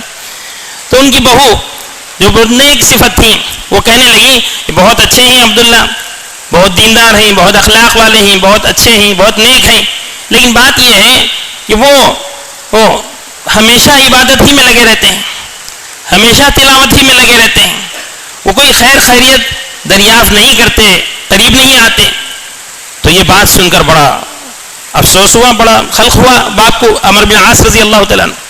وہ چپکے سے جا کر حضور صلی اللہ علیہ وسلم سے جا کر بولے, یا رسول اللہ صلی اللہ علیہ وسلم, میرے بیٹے کی میں شادی کیا اور میں بہو سے کیفیت پوچھا, انفارمیشن لیا, تو بہو سے یہ ساری باتیں سامنے آئی ہیں, تو آپ ہی ذرا بلا کر بولیے, بیٹے کو سمجھائیے. چنانچہ اللہ کے رسول صلی اللہ علیہ وسلم عبداللہ کو بلا بھیجے, عبداللہ بن عمر بن عاص رضی اللہ تعالیٰ عنہ کو بلائے اور بلا کر بٹھا کر پوچھے کہ کیا حال ہے, خیر خیریت معلوم کیے, اور پوچھے کہ تم روزے رکھتے ہیں کیا. فرمایا ہاں میں روزے رکھتا ہوں. کیسے, کتنے روزے رکھتے ہیں؟ ہفتہ بھر روزے رکھتا ہوں. تو حضور صلی اللہ علیہ وسلم فرمائے نہیں, ہفتہ بھر روزے مت رکھو, ہفتے میں 2 دن روزے رکھا کرو, یا ہفتے میں 3 دن روزے رکھا کرو. فرمایا نہیں, اس سے زیادہ میں رکھنے کی طاقت ہے, میرے اندر استطاعت ہے, قوت ہے. حضور صلی اللہ علیہ وسلم فرمایا ہفتے میں 2 دن روزے رکھ لو. تو نہیں, اور بھی زیادہ رکھنے کی ہمت ہے مجھے, روزے زیادہ رکھنے کی عادت ہے مجھے, اجازت دیجیے یا رسول اللہ صلی اللہ علیہ وسلم. حضور صلی اللہ علیہ وسلم فرمائے بہترین روزہ تو صوم داؤدی ہے، یعنی ایک دن روزہ رکھو ایک دن روزہ چھوڑ دو. داؤد علیہ السلام زندگی بھر روزہ رکھے. آپ کا روزہ کیسا تھا؟ ایک دن روزہ رکھتے تھے ایک دن افطار کرتے تھے چھوڑ دیتے تھے، پھر ایک دن روزہ رکھتے تھے ایک دن روزہ چھوڑ دیتے تھے. تو حضور صلی اللہ علیہ وسلم اتنا تم کو روزہ رکھنے کا شوق ہی ہے تو صوم داؤدی سے بہتر روزہ رکھنے کا طریقہ اور کوئی نہیں ہے کہ ایک دن روزہ رکھو ایک دن چھوڑ دو. تو پھر پوچھیں اللہ کے رسول صلی اللہ علیہ وسلم عبداللہ بن سلام سے کہ عمر بن عاص سے کہ تم قرآن کی تلاوت کرتے ہو؟ تو فرمایا ہاں میں قرآن پڑھتا ہوں، روزانہ رات میں قرآن ختم کرتا ہوں. اللہ کے رسول صلی اللہ علیہ وسلم فرمائے نہیں اتنا نہیں، روزانہ رات میں بھر قرآن پڑھتے رہ گئے تو کیسے ہوگا، اتنا زیادہ نہیں پڑھنا چاہیے. تو پھر حضور صلی اللہ علیہ وسلم فرمائے کہ روزانہ 2 پارے پڑھ لیا کرو، روزانہ 2 پارے پڑھ لیا کرو، یا ایک مہینے میں 1 مرتبہ قرآن ختم کراؤ، روزانہ 1 پارہ پڑھ لو. تو فرمایا نہیں یا رسول اللہ صلی اللہ علیہ وسلم مجھے اور زیادہ کی اجازت دو، اور زیادہ قرآن پڑھنا چاہتا ہوں. تو صحابہ میں عبادت کا عمل کا ذکر کا کتنا شوق تھا، کتنا ولولہ تھا، کس قدر وہ عبادت کرتے تھے. رات میں دروازہ بند کر لیتے تو رات بھر نماز میں کھڑے رہتے تھے، رات بھر قرآن پڑھتے رہتے تھے. عبداللہ بن عمر بن عاص رضی اللہ تعالیٰ عنہ کے بارے میں آتا ہے اللہ کے رسول صلی اللہ علیہ وسلم فرمائے نہیں ایسا نہیں کرنا، ہفتے میں ایک ختم کر لو، 7 دن میں 1 قرآن ختم کر لو. قرآن میں 7 منزلیں ہیں، قرآن کے جیسے 30 پارے ہیں، 114 صورتیں ہیں، 7 منزلیں ہیں، مخصوص صورتوں کو ملا کر ایک منزل قرار دیا گیا. تو 7 دن میں 7 منزلیں پڑھ لیا کرو، اس سے جلدی ختم مت کرو. اور فرمائے کہ دیکھو تمہارے ساتھ دوسروں کا بھی حق ہے، تمہاری بیوی کا بھی حق ہے، تمہارے والدین کا بھی حق ہے، تمہارے رشتہ داروں کا بھی حق ہے، تمہارے جسم کا تم پر خود حق ہے. حضور صلی اللہ علیہ وسلم انہیں نصیحت فرمائے. اسی طرح کا ایک واقعہ حضرت سلمان فارسی رضی اللہ تعالیٰ عنہ اور ابو درداء رضی اللہ تعالیٰ عنہ کا آتا ہے. حدیث میں آتا ہے سلمان فارسی رضی اللہ تعالیٰ عنہ ابو درداء رضی اللہ تعالیٰ عنہ کے مکان پر گئے اور جا کر مہمان بنے اور رات میں کھا لیے اور سونے کا وقت آیا تو بستر بچھا دیے حضرت سلمان فارسی رضی اللہ تعالیٰ عنہ کے لیے اور بتائے کہ یہ آپ کے آرام کی جگہ ہے، یہاں آپ آرام کر لیجئے، آپ کے لیے بستر تیار ہے، لیٹ جائیے. حضرت سلمان فارسی رضی اللہ تعالیٰ عنہ رات بھر اٹھ کر دیکھتے رہے کہ ابو درداء کا عمل کیا ہے. تو جب بھی اٹھ کر نیند میں ہوشیار ہوتی، نیند سے بیدار ہوتے تو دیکھتے کہ ابو درداء نماز پڑھ رہے ہیں، نماز ہی میں مصروف ہیں. یہاں تک کہ پوری رات گزر گئی، صبح کی اذان ہو گئی. سلمان فارسی رضی اللہ عنہ نوٹ کیے کہ ابو درداء پوری رات نماز پڑھتے رہے، کیا ہے آپ کا یہ طریقہ صحیح نہیں ہے نا؟ آپ کے لیے آپ کی بیوی بھی ہے اور بچے بھی ہیں اور آپ اپنے آنکھوں کا تو خیال کرنا چاہیے، اپنے صحت کا بھی خیال کرنا چاہیے. پوری رات جاگتے رہ گئے، پوری رات نماز پڑھتے رہ گئے، تو یہ کیا طریقہ ہے، یہ کیسا عمل ہے آپ کا؟ اس سے منع کیے تو بولے نہیں آپ کی بات نہیں مانتا، میں نہیں سنتا، میں عبادت کرتا ہوں، میں نماز پڑھتا ہوں. تو ان کو ساتھ لے کر ابو درداء رضی اللہ تعالیٰ عنہ کو اور سلمان فارسی رضی اللہ تعالیٰ عنہ حضور صلی اللہ علیہ وسلم کی خدمت میں آئے اور آ کر حضرت ابو درداء رضی اللہ تعالیٰ عنہ کی شکایت کیے، یا رسول اللہ صلی اللہ علیہ وسلم ابو درداء کے کچھ آپ سمجھائیے، کہیے یہ پوری رات نماز میں کھڑے رہتے ہیں اور پوری رات نماز پڑھتے رہتے ہیں اور ان کو نہ سونے کی طرف خیال ہے نہ اور کسی دوسری چیزوں کی طرف ان کو خیال اور توجہ ہے، آپ ہی بتائیے. تو اللہ کے رسول صلی اللہ علیہ وسلم فرمائے یا ابو درداء وَلِعَيْنِكَ عَلَيْكَ حَقٌ وَلِجَسَدِكَ عَلَيْكَ حَقٌ. اے ابو درداء تمہارے آنکھوں کا تمہارے اوپر حق ہے، کہ تمہارے جسم کا تمہارے اوپر حق ہے، وَلِزَوْجَتِكَ عَلَيْكَ حَقٌ تمہاری بیوی کا تمہارے اوپر حق ہے. یعنی سارے حقوق اللہ کے رسول صلی اللہ علیہ وسلم سمجھائے. سلمان فارسی جو کہہ رہے ہیں وہ بالکل درست ہے، تمہارے حق میں جو رائے دے رہے ہیں وہ درست کا بات کر رہے ہیں، تو ان کی بات پر عمل کرو. تو حضور صلی اللہ علیہ وسلم منع فرمائے کہ آدمی اپنے جسم کا خیال کیے بغیر، صحت کا خیال کیے بغیر اس قدر عمل و عبادت میں مصروف نہ ہو جائے کہ وہ بیمار ہو جائے یا مرض میں مبتلا ہو جائے. تو صحابہ کو عمل سے، عبادت سے، نیکی سے روکنا پڑتا تھا. رات بھر نماز پڑھ رہے ہیں تو ان کو کہنا پڑتا تھا کہ تھوڑی دیر آرام کر لو پھر اس کے بعد میں نماز پڑھو. حضور صلی اللہ علیہ وسلم کا عمل بھی یہی تھا. آپ صلی اللہ علیہ وسلم نیند آتی تو آرام کر لیتے تھے، جب آنکھ کھل جاتی تو عبادت میں مصروف ہو جاتے تھے. پھر آنکھ غنودگی آتی تو پھر آپ صلی اللہ علیہ وسلم آرام فرماتے تھے. پھر آنکھ کھلتی تو جب بھی رات میں آنکھ کھلتی تھے وہ کھڑے ہو جاتے تھے اور نماز پڑھتے تھے, عبادت میں مصروف ہو جاتے تھے. تو اللہ کے رسول صلی اللہ علیہ وسلم امت کو یہ سبق دیے ہیں کہ ان کا یقین اللہ پر ہو, اللہ کے رسول صلی اللہ علیہ وسلم پر ہو, آخرت کے دن پر ہو, اور اسی یقین کے بنا پر وہ عمل اور عبادت میں آگے بڑھنے والے ہوں, اسی یقین کے ساتھ وہ عمل عبادت میں لگنے والے ہوں. اللہ عزیزان گرامی, اللہ کے رسول صلی اللہ علیہ وسلم امت کو یہ ساری چیزیں تعلیم دی ہیں. اور سورہ عصر میں کھلے طور پر اعلان کیا گیا کہ سارے کے سارے انسان ٹوٹے میں ہیں, نقصان میں ہیں. پوری دنیا کے انسان ٹوٹے اور نقصان میں ہیں اور خسران میں ہیں, اور کامیابی ان انسانوں کے لیے ہے جو ایک اللہ پر ایمان لائے اور نیک عمل کیے. الا الذین آمنوا وعملوا الصالحات, کامیاب ہونے والے وہ انسان ہیں جو اللہ پر ایمان لائے اور نیک عمل کرنے والے بنے. یا دونوں باتوں کا ذکر فرمائے. صرف ایمان لا کر چھوڑ دینا کامیابی نہیں ہے, ایمان لانے کے بعد عمل صالح بھی ضروری ہے. ایمان ہے تو ایمان کے تقاضوں کو بھی پورا کرنا چاہیے. ایمان کا تقاضا کیا ہے؟ اعمال ہیں, عبادتیں ہیں, نیکیاں ہیں, معاملات ہیں. معاملات کا بھی دین ہماری زندگی میں ہو, معاشرت کا دین بھی ہماری زندگی میں ہو, اور اسی طرح اخلاقیات کا دین بھی ہماری زندگی میں ہو, ایمانیات کا عقائد بھی ہمارے درست ہوں.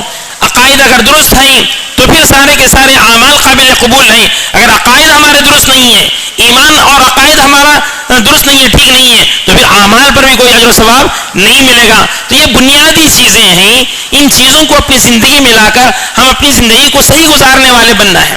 اور اللہ تعالیٰ فرماتے ہیں وَتَوَاصَوْا بِالْحَقِّ وَتَوَاصَوْا بِالصَّبْرِ, تم حق بات کی تلقین کرنے والے بنو, حق بات کی طرف دعوت دینے والے بنو, امر بالمعروف اور نہی عن المنکر کی محنت کرنے والے بنو.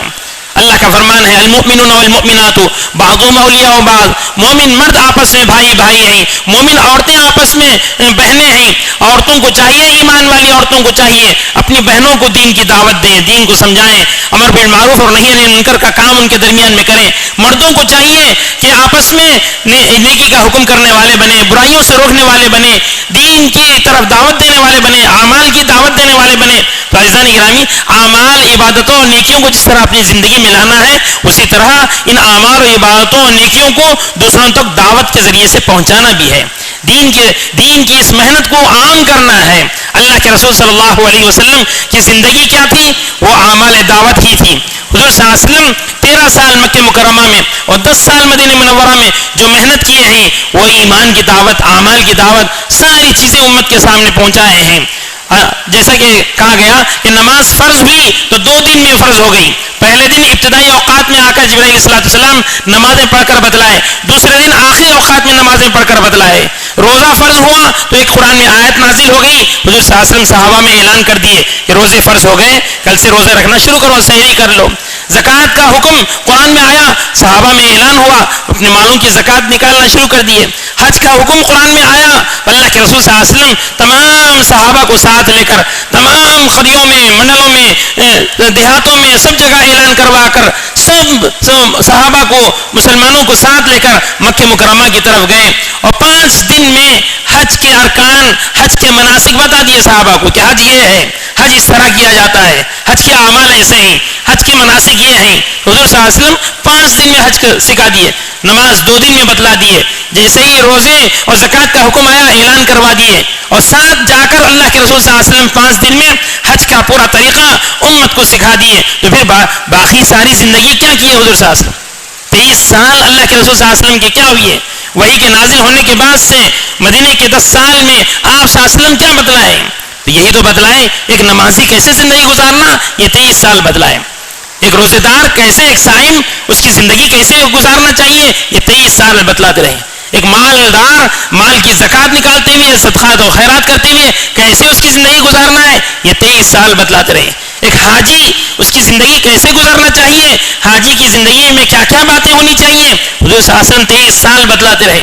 تو اللہ کے رسول صلی اللہ علیہ وسلم پورے 23 سال تک امت کو عملی نمونہ کر کر عملی عبادتیں ساری کی ساری سمجھا دیے, بتلا دیے. اس طریقے سے یہ مثالیں تمہارے سامنے رکھ کر حضور صلی اللہ علیہ وسلم چھوڑ کر چلے گئے. اور قرآن میں کھلے طور پر اعلان ہو گیا لقد کان لکم فی رسول اللہ اسوۃ حسنہ, اگر کوئی کامیابی اور کوئی نجات کا راستہ اور کوئی طریقہ اپنانے کے قابل اور کوئی طریقہ اپنی زندگی میں لانے کے قابل ہے تو وہ رسول اللہ صلی اللہ علیہ وسلم کا اسوہ ہے، آپ کا طریقہ ہے. آج امت حضور صلی اللہ علیہ وسلم کے طریقے کو چھوڑ کر آپ کا چہرہ جیسا اپنا چہرہ بنانے تیار نہیں ہے، آپ کا لباس جیسا اپنا لباس تن کرنے تیار نہیں ہے، آپ کی سنتیں اپنی زندگی میں عملی طور پر داخل کرنے کے لیے تیار نہیں ہے. آج سنیما ایکٹروں کی یا غیروں کی، یہودیوں کی، نصارہ کی شکل و صورت بنانے پر آج ہمارے نوجوان اڑے ہوئے ہیں، تلے ہوئے ہیں اور ایسے غلط راہوں پر اپنی زندگی گزار رہے ہیں. اس لیے ایک ایک فرد کے پاس پہنچ کر ہم یہ دین کی بات سمجھانا ہے، سنتوں کو سمجھانا ہے، عملی طور پر ان کے سامنے اعمال کو رکھنا ہے. تو عزیزان گرامی، اللہ کے رسول صلی اللہ علیہ وسلم صحابہ کو بتلا دیے اور یہ بات کہہ دیے کہ خیرکم خیرکم لأہلی، تم میں سے سب میں بہتر اپنے گھر والوں کے پاس میں ہوں، کہ میں تم سب سے زیادہ اپنے گھر والوں کے ساتھ اچھا برتاؤ کرنے والا ہوں، اچھا نیکی کے ساتھ پیش آنے والا ہوں. ازواج مطہرات کے ساتھ اللہ کے رسول صلی اللہ علیہ وسلم جو زندگی گزار کر گئے، اللہ تعالیٰ کا کرم دیکھیے کہ اللہ کے گھر کی چار دیواری کے اندر کی زندگی بیان کرنے والے آپ کے ازواج مطہرات ہیں. گھر کی چار دیواری کے اندر کا دین ہم کو ازواج مطہرات سے مل رہا ہے، ازواج مطہرات کے زبانی سے ہم تک پہنچا ہے. اور باہر کی زندگی کے لیے آپ کے بیان کرنے کے لیے، آپ کے محفوظ کرنے کے لیے صحابہ اکرام رضوان اللہ تعالیٰ مجمعین ہیں. اور مولانا عبید اللہ صاحب رحمۃ اللہ علیہ، اللہ تعالیٰ ان کی قبر کو نور سے منور فرمائے، وہ فرمایا کرتے تھے کہ سورہ مدثر اللہ کے رسول صلی اللہ علیہ وسلم کی دن کی زندگی کو بیان کیا گیا ہے.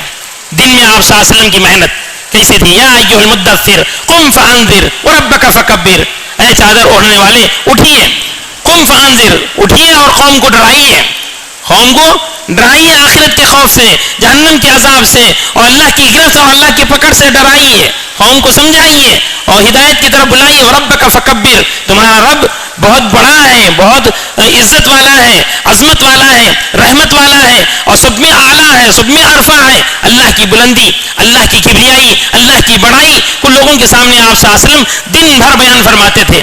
اللہ کی قدرت کو لوگوں کے سامنے سمجھاتے تھے، اللہ کی معرفت کرواتے تھے. اللہ کے رسول صلی اللہ علیہ وسلم کا دن کا عمل یہ تھا، چل پھر کر میدانوں میں، بازاروں میں، انفرادی طور پر، اجتماعی طور پر، جنگلوں میں، پہاڑوں پر، وادیوں میں، ہر جگہ آپ صلی اللہ علیہ وسلم پہنچتے تھے اور فردن ہر ایک کو اللہ کا تعارف کراتے تھے، اللہ کی وحدانیت کی طرف بلاتے تھے، دین کی طرف بلاتے تھے. تو سورہ مدثر یہ حضور صلی اللہ علیہ وسلم کے دن کی زندگی کے احوال اس میں موجود ہیں. اور اللہ کے رسول صلی اللہ علیہ وسلم کے رات کے اعمال کا ذکر سورہ مزمل میں ہے.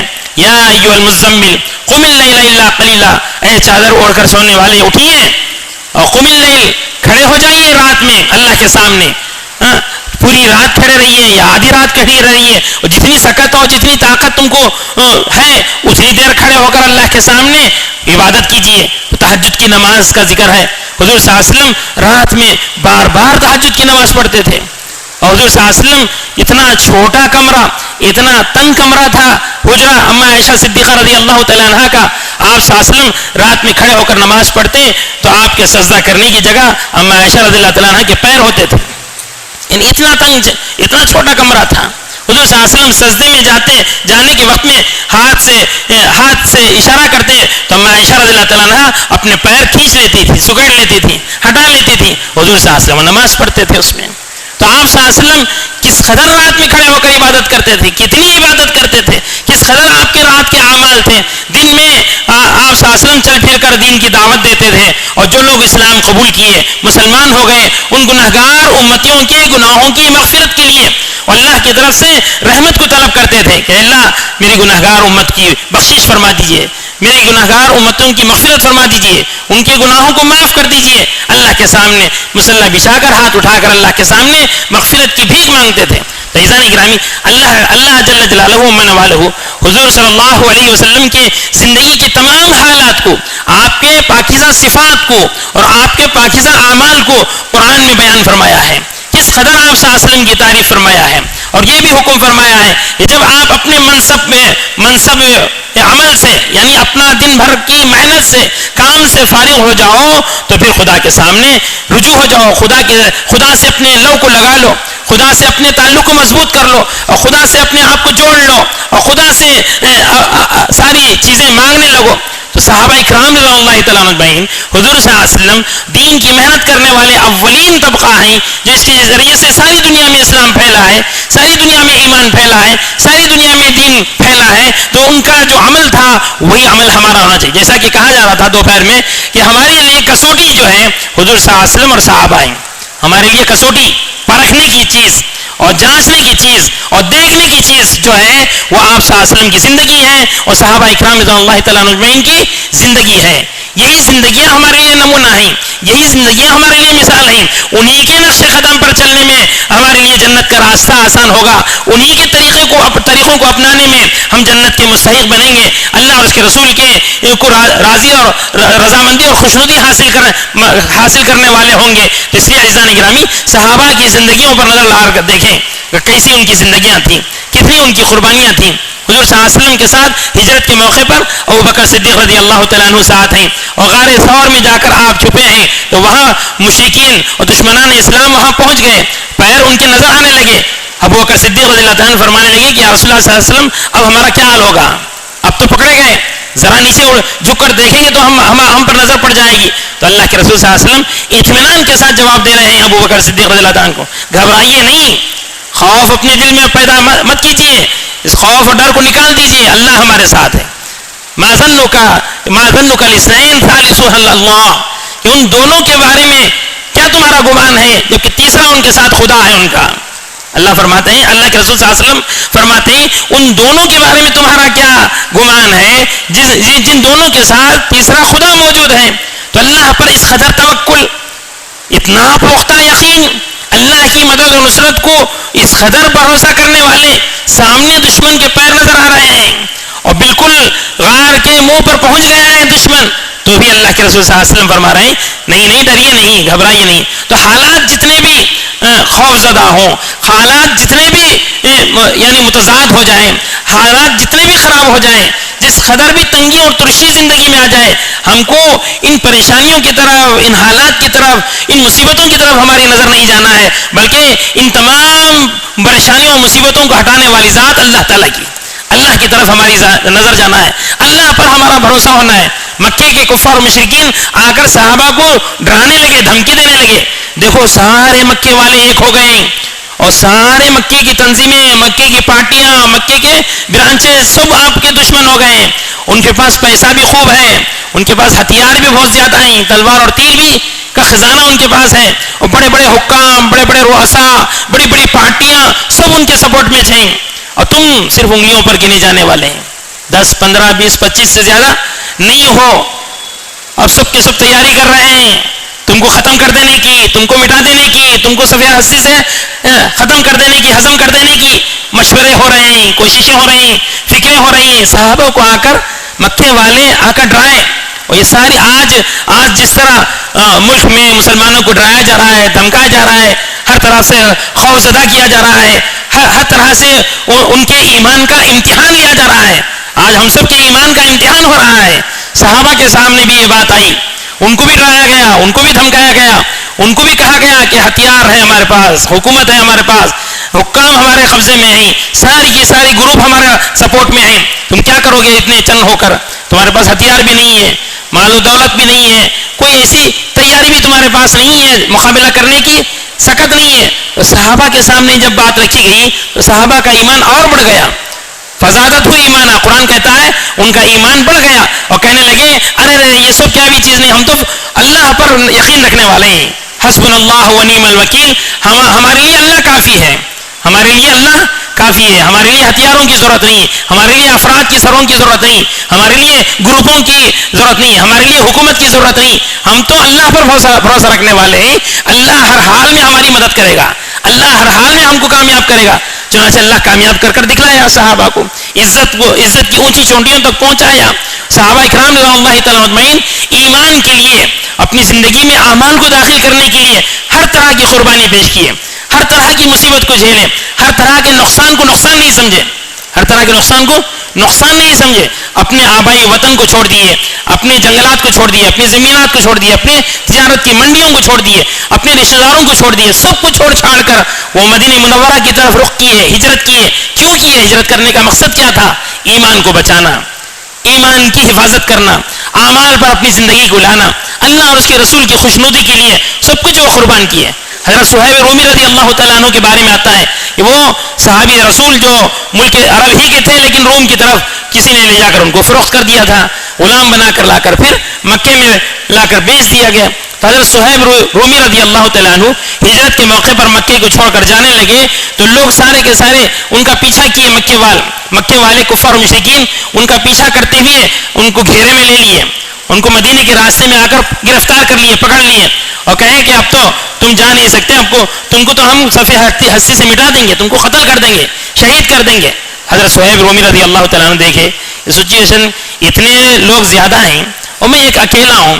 اب پوچھنے لگے کہ اچھا مقصد کیا ہے تمہارا, اگر میں ایک پیشکش کرتا ہوں تمہارے سامنے اس کو مان لیتے ہیں تو اچھی بات ہے, ورنہ پھر مقابلے کے لیے تیار ہوں ہر طرح سے. میں کہنے لگے صہیب رومی رضی اللہ تعالیٰ عنہ کہ دیکھو مکے میں میرے غلام ہیں فلاں کے پاس, اتنے غلام ہیں, اور مکے میں اتنی زمین بھی ہے, میری جائیداد مکے میں زمینات ہیں میرے, وہ زمینات کا پتہ دیتا ہوں, اور میرا مکان جہاں ہے وہاں مکان کے اندر خزانہ بھی ہے, سونا و چاندی میں گاڑ کر رکھا ہوں گھر کے اندر, اس کا بھی پتہ دیتا ہوں. کیا یہ سب چیزیں لے کر مجھے راستہ چھوڑ دیں گے, مدینے کو جانے کی اجازت دو گے؟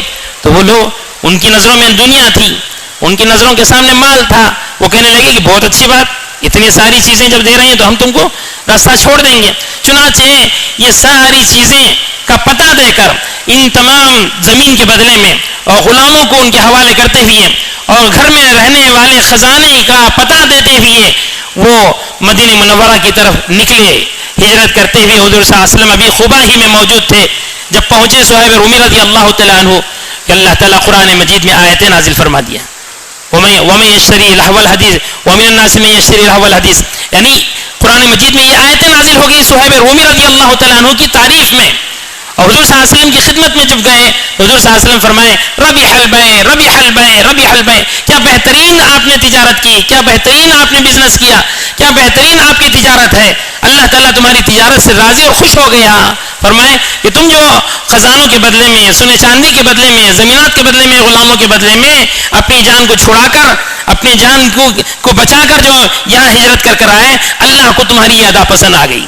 تو ابھی قبا ہی میں تھے حضور صلی اللہ علیہ وسلم, ابھی مدینے تک نہیں پہنچے تھے. صہیب رومی رضی اللہ تعالیٰ عنہ جا کر حضور صلی اللہ علیہ وسلم سے ملاقات کر لیے, پیچھے ہی نکل گئے ہجرت کر. تو صحابہ کے اندر دین کے لیے, اپنے ایمان کو بچانے کے لیے, اپنی زندگی میں دین کو داخل کرنے کے لیے ہر طرح کی قربانی ان کے لیے آسان تھی. سارا مال وہ اللہ کے لیے قربان کر دیے. اب جان دینے کا موقع آیا تو جان دینے کے لیے تیار ہو گئے. خون بہانے کی اسلام کے لیے ضرورت پیش آئی, اپنا خون پیش کر دیے, اپنی جانیں قربان کر دیے. تو صحابہ کی زندگیاں ہمارے لیے نمونہ اور مثال ہیں. اور حضور صلی اللہ علیہ وسلم کی محنت پوری استقامت کے ساتھ, پوری جد و جہد کے ساتھ, ایک ایک فرد سے مل کر انفرادی دعوت دے کر ایک ایک کو اللہ کے رسول صلی اللہ علیہ وسلم دین کی طرف بلائے ہیں, ایمان کی دعوت دی ہے. اور آپ صلی اللہ علیہ وسلم کی ان قربانیوں اور محنتوں کے نتیجے میں صحابہ کا یہ نچوڑ, اور صحابہ کے جو جماعت بنی, اور صحابہ میں جو فکر آئی, آخرت کی جو فکر ان کے اندر پیدا ہوئی, ایمان کا, اعمال کا جو جذبہ ان کے اندر آیا, وہ اللہ کے رسول صلی اللہ علیہ وسلم کی خاص تربیت کا نتیجہ ہے. تو عزیزان گرامی, آج بھی ہم حضور صلی اللہ علیہ وسلم اور صحابہ کی نقل اتارتے ہوئے اللہ کے راستے میں جانی مالی قربانیوں کے ساتھ جائیں گے. اللہ کی دی ہوئی جان یہ امانت ہے اللہ کی ہمارے پاس, اور جو کچھ مال ہے, روپیہ اور پیسہ ہے, یہ امانت ہے اللہ تعالیٰ کی طرف سے ہمارے پاس. تو اس جان کو بھی, اس مال کو بھی اللہ اور اس کے رسول کی خوشنودی کے لیے اللہ کے راہ میں لگانے کے لیے تیار ہونا ہے. 5 ماہ کے لیے ملکوں میں جانا ہے, کوشش کرنا ہے, اللہ کے راستے کی ٹھوکریں کھانی ہے, اور اللہ کے راستے کی دھول کو اپنے جسم پر لینا ہے. یہی دھول اور جہنم کی آگ, تو کیا جہنم کا دھواں ایک جگہ جمع نہیں ہو سکتا. اتنی فضیلت اللہ کے راستے کی احادیث میں بیان کی گئی ہے. تو ہمتیں کریں, ارادے کریں کہ 5 مہینوں کے لیے بیرون کے تقاضوں کو پورا کرنے کے لیے اور بیرون کے ملکوں کو جانے کے لیے کون کون تیار ہیں, اپنے اپنے ارادوں کا اظہار فرمائیں. دوست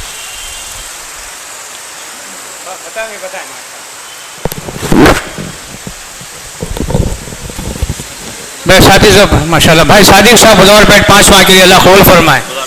بیٹھے بیٹھے تھوڑی دیر تشریف رکھیں, کام آ رہے ہیں, اس کا ثواب کو ملے گا. بیٹھے بھائی ساتھی, مہربانی فرما کر بیٹھے, نام بتاتے جائیں. بھائی بولے بھائی ماشاء اللہ, صبح کے مجلس کے اندر بھی بہت سے لوگ ارادہ کیے ہیں, پھر اسے ارادوں کو تازہ کریں. بیٹھے, بیٹھ کے جو نام بتاتے جائیں. ہمارا بیٹھنا جو ہے لوگوں کے نکلنے کا ذریعہ بنے گا، سبب بنے گا 4 مہینے کے لیے ماشاءاللہ. اللہ پاک قبول فرمائے. بتا دیں بھائی اور فرمائے دوستو بھائی بتائیں ماشاءاللہ. اٹھ کر جانے کی فضا مت بنے ہرگز. مہربانی فرما کر تشریف رکھیں.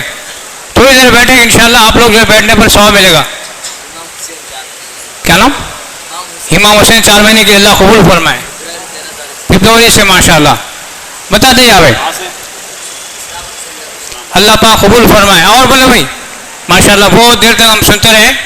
آپ جو ہے بیٹھ کر جو اپنے نام کو بتائیں. بیٹھے ہوئے کوئی ساتھی باہر نہ جائیں. 4 ماہ کے کیا نام؟ محبوب صاحب ماشاءاللہ. محبوب صاحب کہاں کے؟ خوبصورت مسجد کے ماشاءاللہ حلقہ کھڑک پورا. اللہ قبول فرمائے. تشریف رکھے جو ہے نام بتائیں. محمد بلال صاحب ماشاءاللہ اللہ قبول فرمائے. کہاں کے؟ بانوی مسجد ماشاءاللہ حلقہ بانوی مسجد حلقہ 1 ٹاؤن. اور فرمائے بھائی ماشاءاللہ کیا نام؟ اچھا محمد غوث صاحب حلقہ نئی پیٹ مسجد الماس. اللہ قبول فرمائے. بھائی تھوڑی دیر تشریف رکھیں برائے مہربانی. بھائی نام بتاتے ہیں. اٹھ کے جانے والے سواری درخواست سے تھوڑی دیر بیٹھیں. دعا میں شریک ہو جائیں. نام نہ دے کوئی بات نہیں بیٹھ جائیں اور ہماری تھوڑی مدد کریں. اللہ تمہاری مدد کرے گا انشاءاللہ. تھوڑی دیر تشریف رکھیں 4 مہینے کے لیے. ذوالفقار ماشاءاللہ بانوی مسجد مڑیے کی مسجد حلقہ کھڑک پورا. اللہ قبول فرمائے.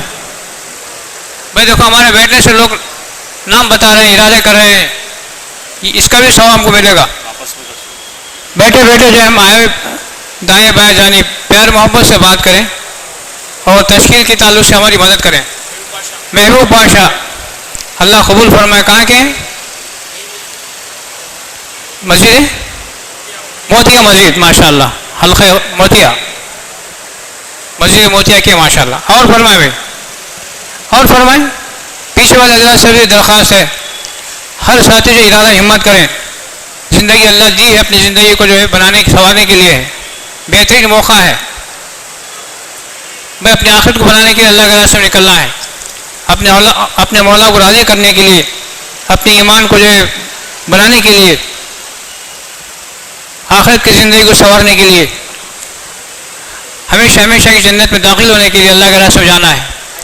خواجہ حسین صاحب اللہ قبول فرمائے. اب تک ہماری محنتیں مٹنے والی دنیا پہ لگی ہے. افسوس ہے اس کے اعتبار سے ہمیں احساس ہو ابدی آخرت کی زندگی کی تیاری کے لیے ماشاءاللہ صادق ایک مرتبہ 4 میں لگ جائیں. زندگی کا بہت سا ایسا کٹ گیا مٹ گیا. بھی آنے والے نہیں ہیں چھوٹنے والی چیزیں ہیں. فنا ہونے والی دنیا کے لیے ہم بہت کچھ کریں. باقی رہنے والی آخرت کی زندگی کے لیے ہم بہت کچھ کرنا ہے. اس کے لیے بھی ہمت کر کے ارادے فرمائیں. ہاں حلقے والے جو اپنی اپنی مسجدوں سے جماعتیں لکھائیں. اپنی اپنی مسجدوں سے جماعتیں لکھائیں. آنے والے اتوار سے ماشاءاللہ آج کے جوڑ میں بہت سے جو عزائم کیے ہیں. اللہ پاک جو ہے اس پر ہم کو محنت کرنا ہے. صحیح شابومیہ مسجد ماشاءاللہ حلقے کھڑک پورا کے ہیں. بتائیں بھائی نوجوان حضرات بھی ماشاءاللہ بتائیں. 18 تاریخ سے آئی ٹی والوں کی جماعتیں نکل رہی ہیں چلے اور 4 مہینے کے لیے. وہ حضرات بھی اپنا نام بتائیں. بھائی موقع ہے موقع سے فائدہ حاصل کر لیں. زندگی کا کوئی بھروسہ نہیں ہے. آئندہ اتوار سے جو ہے نام بتائیں. اپنی اپنی جو ہے حلقوں سے جماعتیں بتائیں. جماعتیں بنا کے جو ہے اتوار سے جو ہے لائیں. بتائیں ہاں اپنے متعلقہ منڈل سے بھی جماعتیں لکھائیں جو آج ارادہ کر کے گئے ہیں. دسمبر کی 10 تاریخ سے دسمبر کی 11 سے دسمبر کی 18 سے اس مہینے کے تیسرے چوتھے ہفتے میں انشاءاللہ جماعتیں بنائیں. بہت سی جماعتیں الحمدللہ نکلنے کے ارادے کر کے گئے ہیں. محنت کریں انشاءاللہ آئندہ اتوار سے ہم جماعتیں بنائیں گے. آپس میں اپنے ساتھی سے بات کریں مذاکرہ کریں بتائیں. اللہ نے ہم کو بہت موقع دیے ہیں, کہیں ہاتھ سے نہ جائیں.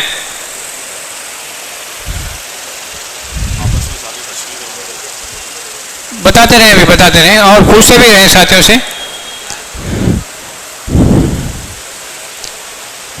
بتائیں, ہمت کر کے بتائیں.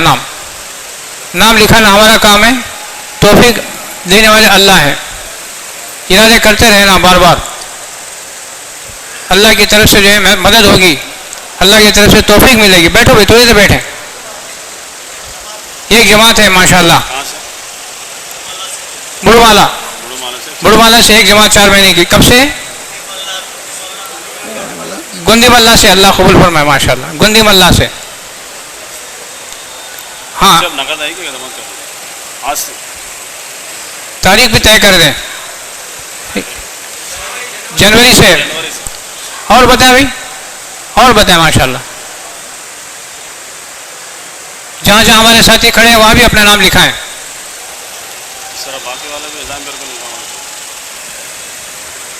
اور بتائیں بھائی, 4 مہینے کے لیے کم سے کم چلے کے لیے بھی بتائیں. اپنی وجہ سے چلے کی جماعتیں ہیں, اس کے بھی ارادہ کریں. محمد اسماعیل, اللہ قبول فرمائے ماشاءاللہ. مسجد پولیس لائن, ہر مسجد سے جو ہے نام بتائیں جہاں جہاں سے ہم لوگ آئے ہیں. کیا نام ہے؟ نور احمد صاحب ماشاءاللہ. اللہ قبول فرمائے. کون سی مسجد؟ نئی مسجد ماشاءاللہ. نئی مسجد سے. اور فرمائے بھائی, پیچھے والے حضرات ماشاءاللہ بیٹھے ہیں, سکون سے اطمینان سے بیٹھے ہیں. انشاءاللہ دعا میں ہم شامل ہوں. نام نہ دے کوئی پرواہ کی بات نہیں, انشاءاللہ آج نہیں تو کل ضرور نکالیں گے. یہ ہمارا بیٹھنا ایک نہ ایک دن نکلنے کا ذریعہ بنے گا. یہ مجلس جنت میں جانے کے لیے ہیں. ہم سب کو ایک دن جنت میں جانا ہے, اس کے لیے بھی یہ تیاری ہے. اس کے لیے محنتیں, کوششیں ہیں. اپنی اپنی محنت ہے, اپنی اپنی کوشش ہے. اس لیے جو کرے گا وہ پائے گا, جو نہیں کرے گا وہ پچھتائے گا. ایک دن آخر چھوڑ کے جانا ہے دنیا, خالی ہاتھ جانا ہے. اصل جو لے کے جانا ہے وہ ایمان عمل کی محنت. ابھی جیسے مولانا نے تفصیل سے ہمارے سامنے بات لائی, اس کی تیاری ہے. میرا اپنا ایمان بن جائے, میرے اپنے اعمال سنور جائیں, جس سے اللہ راضی ہو جائیں, آخرت کا بیڑا پار ہو جائے. کیا بھائی اس کے لیے سب تیار ہیں؟ اللہ ہم سب کو قبول فرمائے, اللہ نکلنے کو آسان فرمائے.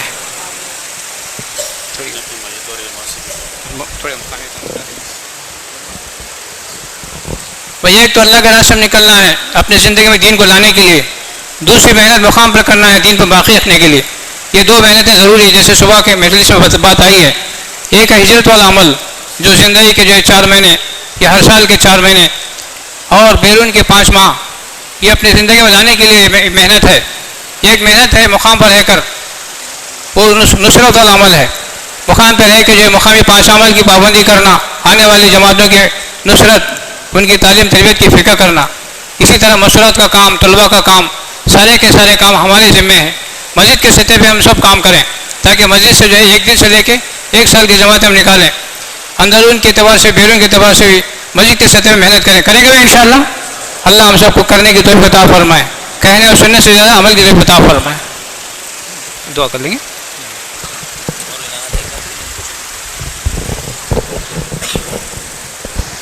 درود شریف پڑھ لیں, ہم دعا کریں. الحمدللہ رب العالمین, الحمدللہ رب العالمین. اللہم صلی صلاة کاملة وسلم سلاما تاما علی سیدنا محمد الذي تنحل به العقد وتنفرج به الكرب وتقضى به الحوائج وتنال به الرغائب وحسن الخواتم ويستسقى الغمام بوجهه الكريم وصحبه في كل لمحة ونفس بعدد كل معلوم لك. لا إله إلا الله الحليم الكريم, سبحان الله رب العرش العظيم. نسألك موجبات رحمتك وعزائم مغفرتك والغنيمة من كل بر والسلامة من كل إثم. لا تدع لنا ذنبا إلا غفرته ولا هما إلا فرجته ولا حاجة هي لك رضا إلا قضيته ولا دينا إلا أديته ولا مريضا إلا شفيته. يا أرحم الراحمين, يا حي يا قيوم برحمتك نستغيث, أصلح لنا شأننا كله ولا تكلنا إلى أنفسنا طرفة عين, إن تكلنا إلى أنفسنا تكلنا إلى ضعف وعورة. اللهم إنا نسألك علما نافعا ورزقا واسعا وشفاء من كل داء. اللهم اشف امراضنا شفاء كاملا اللهم اشفهم شفاء كاملا اللهم بلغ مرادنا ومراد المسلمين واقض حاجاتنا وحاجات المحتاجين يا رب بالمصطفى بلغ مقاصدنا واسمح لنا ما مضى يا واسع الكرم اللهم إنا نسألك خير كله عاجله وآجله ونعوذ بك من شر كله عاجله وآجله اللهم آتي نفسي تقواها وزكها أنت خير من زكاها أنت وليها ومولاها اللهم ارحمنا فإنك خير الراحمين اللهم ارزقنا فإنك خير الرازقين اللهم انصرنا فإنك خير الناصرين اللهم اهدنا واهد بنا يا رب العالمين اللهم اجعلنا سببا لمن اهتدى يا رب العالمين اللهم اهدنا الصراط المستقيم صراط الذين أنعمت عليهم من النبيين والصديقين والشهداء والصالحين اے اللہ ہمارے گناہوں کو معاف فرما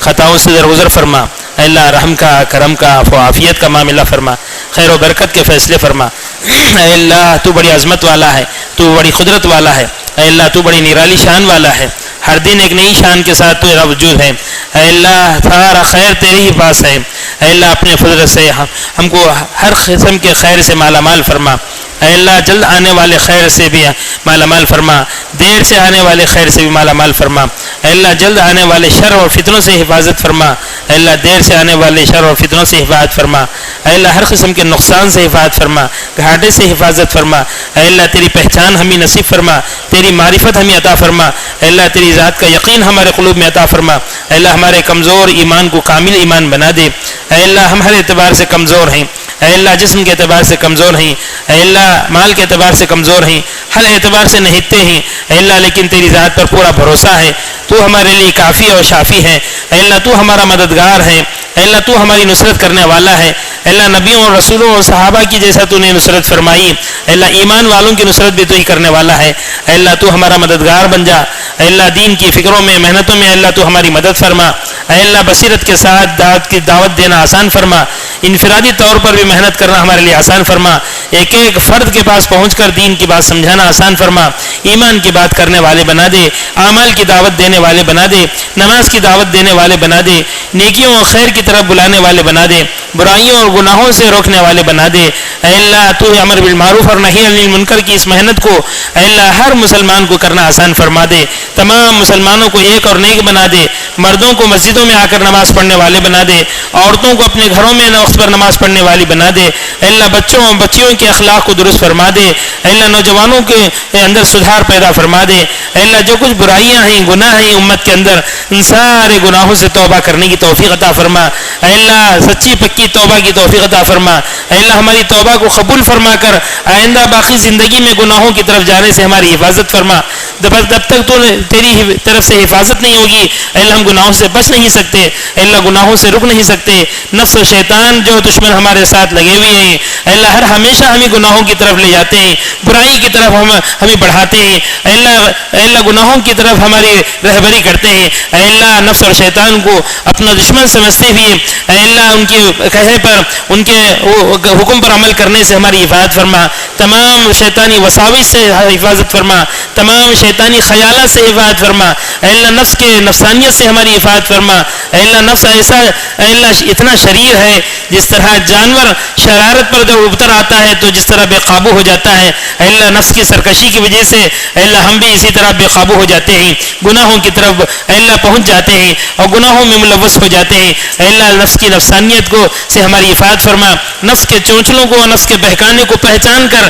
اے اللہ تیرا خوف اور ڈر اپنے دلوں میں پیدا کر کر اے اللہ عمل اور عبادت کی طرف آگے بڑھنے کی توفیق عطا فرما گناہوں سے رکنے اور بچنے والے بنا دے اے اللہ ہمارے ماں باپ کی مغفرت فرما اے اللہ جو ان کے ماں باپ زندہ ہی ان کی خدمت کرنے کی توفیق عطا فرما ان کی مدد کرنے کی توفیق عطا فرما ان کی خدمت کر کر ان کو راضی کرنا نصیب فرما ان کی دعائیں لینے والے بنا دے اے اللہ جن کے ماں باپ انتقال کر گئے ہیں اے اللہ انہیں جنت الفردوس میں اعلیٰ مقام عطا فرما اے اللہ ان کے ہم اثر لوگوں کی خدمت کرنے کی توفیق عطا فرما ان کے رشتہ داروں سے ساتھ حسن سلوکی کے ساتھ پیش آنا نصیب فرما اے اللہ ہر قسم کی بے اصولی کو ختم فرما ہمارے معاملات کو درست فرما ہماری معاشرت کو درست فرما اے اللہ ہمیں اعلیٰ اخلاق ہمیں نصیب فرما اے اللہ ہمارے عقائد اور ایمانیات کو درست فرما اے اللہ قدم قدم پر تو ہماری رہبری فرما، مدد فرما، اے اللہ تیری مدد کے بغیر ہم کچھ نہیں کر سکتے، اے اللہ ہدایت تو آپ ہی دینے والے ہیں، اے اللہ ہر ایک کو ہدایت سے نوازنے والی آپ کی ذات ہے، اے اللہ جس کو چاہتے ہیں آپ ہدایت عطا فرماتے ہیں، لیکن فرد کے پاس پہنچ کر دین کی محنت کرنا، دین کی باتیں پہنچانا، دین کی دعوت دینا ہم سب کے لیے آسان فرما دے، اے اللہ ہمیں ہدایت عطا فرما، ہمارے ذریعے دوسروں کو ہدایت عطا فرما، اے اللہ ہدایت کی عمومی ہوائیں چلا دے، اے اللہ جو جہاں جہاں محنت ہو رہی ہے، چلت پھرت ہو رہی ہے، ان تمام محنتوں کو قبول فرما کر اے اللہ ایمان کی ہوائیں چلا دے، ہدایت کی ہوائیں عام فرما دے، اے اللہ ملکوں میں جو بے دینی ہے اس کو ختم فرما دے، اے اللہ جو سستی اور کاہلی ہمارے اندر آ گئی ہے اے اللہ اس کو ختم فرما دے، آپس میں جوڑ عطا فرما، آپس میں محبت عطا فرما، اے اللہ آپس میں ایک دوسرے سے مضبوط تعلق عطا فرما، اے اللہ اطاعت کا جذبہ ہمیں عطا فرما، اے اللہ بڑوں کے کہنے کے مطابق کام کرنے کی توفیق عطا فرما، بے اصولی سے ہماری حفاظت فرما، گھمنڈی اور حسد اور کبر سے حفاظت فرما، اے اللہ غیبت کرنے سے ہماری حفاظت فرما، تمام باطنی اے اللہ گناہوں سے اے اللہ ہمارے دلوں کو پاک و صاف فرما دے، ہمارے ظاہر سے زیادہ ہمارے باطن کو پاک و صاف فرما دے، اے اللہ جو دعا کرنے کے لیے کہتے ہیں، توقع رکھتے ہیں، جن کا ہم پر حق ہے ان سب کے جائز مراد و مقاصد کو پورا فرما، اے اللہ ہماری دعاؤں کو سرکار مدینہ آقا نامدار محمد رسول اللہ صلی اللہ علیہ وسلم کے صد و طفیل میں قبول فرما، اے اللہ پیارے حبیب صلی اللہ علیہ وسلم جو کچھ بھلائی کی چیزیں تجھ سے مانگے ہیں ان تمام چیزوں کو ہمیں عطا فرما، ساری امت مسلمہ کو عطا فرما، اے اللہ پیارے نبی صلی اللہ علیہ وسلم جن جن برے چیزوں سے پناہ چاہے ہیں اے اللہ ان تمام چیزوں سے ہمیں پناہ عطا فرما، ساری امت مسلمہ کو پناہ عطا فرما، ہماری دعا کو قبول فرما، ربنا تقبل منا انك انت السميع العليم وتب علينا انك انت التواب الرحيم، وصلى الله تعالى على خير خلقه محمد وآله وآل بيته وأزواجه وأولاده وذريته وأصحابه أجمعين برحمتك يا أرحم الراحمين والحمد لله رب العالمين۔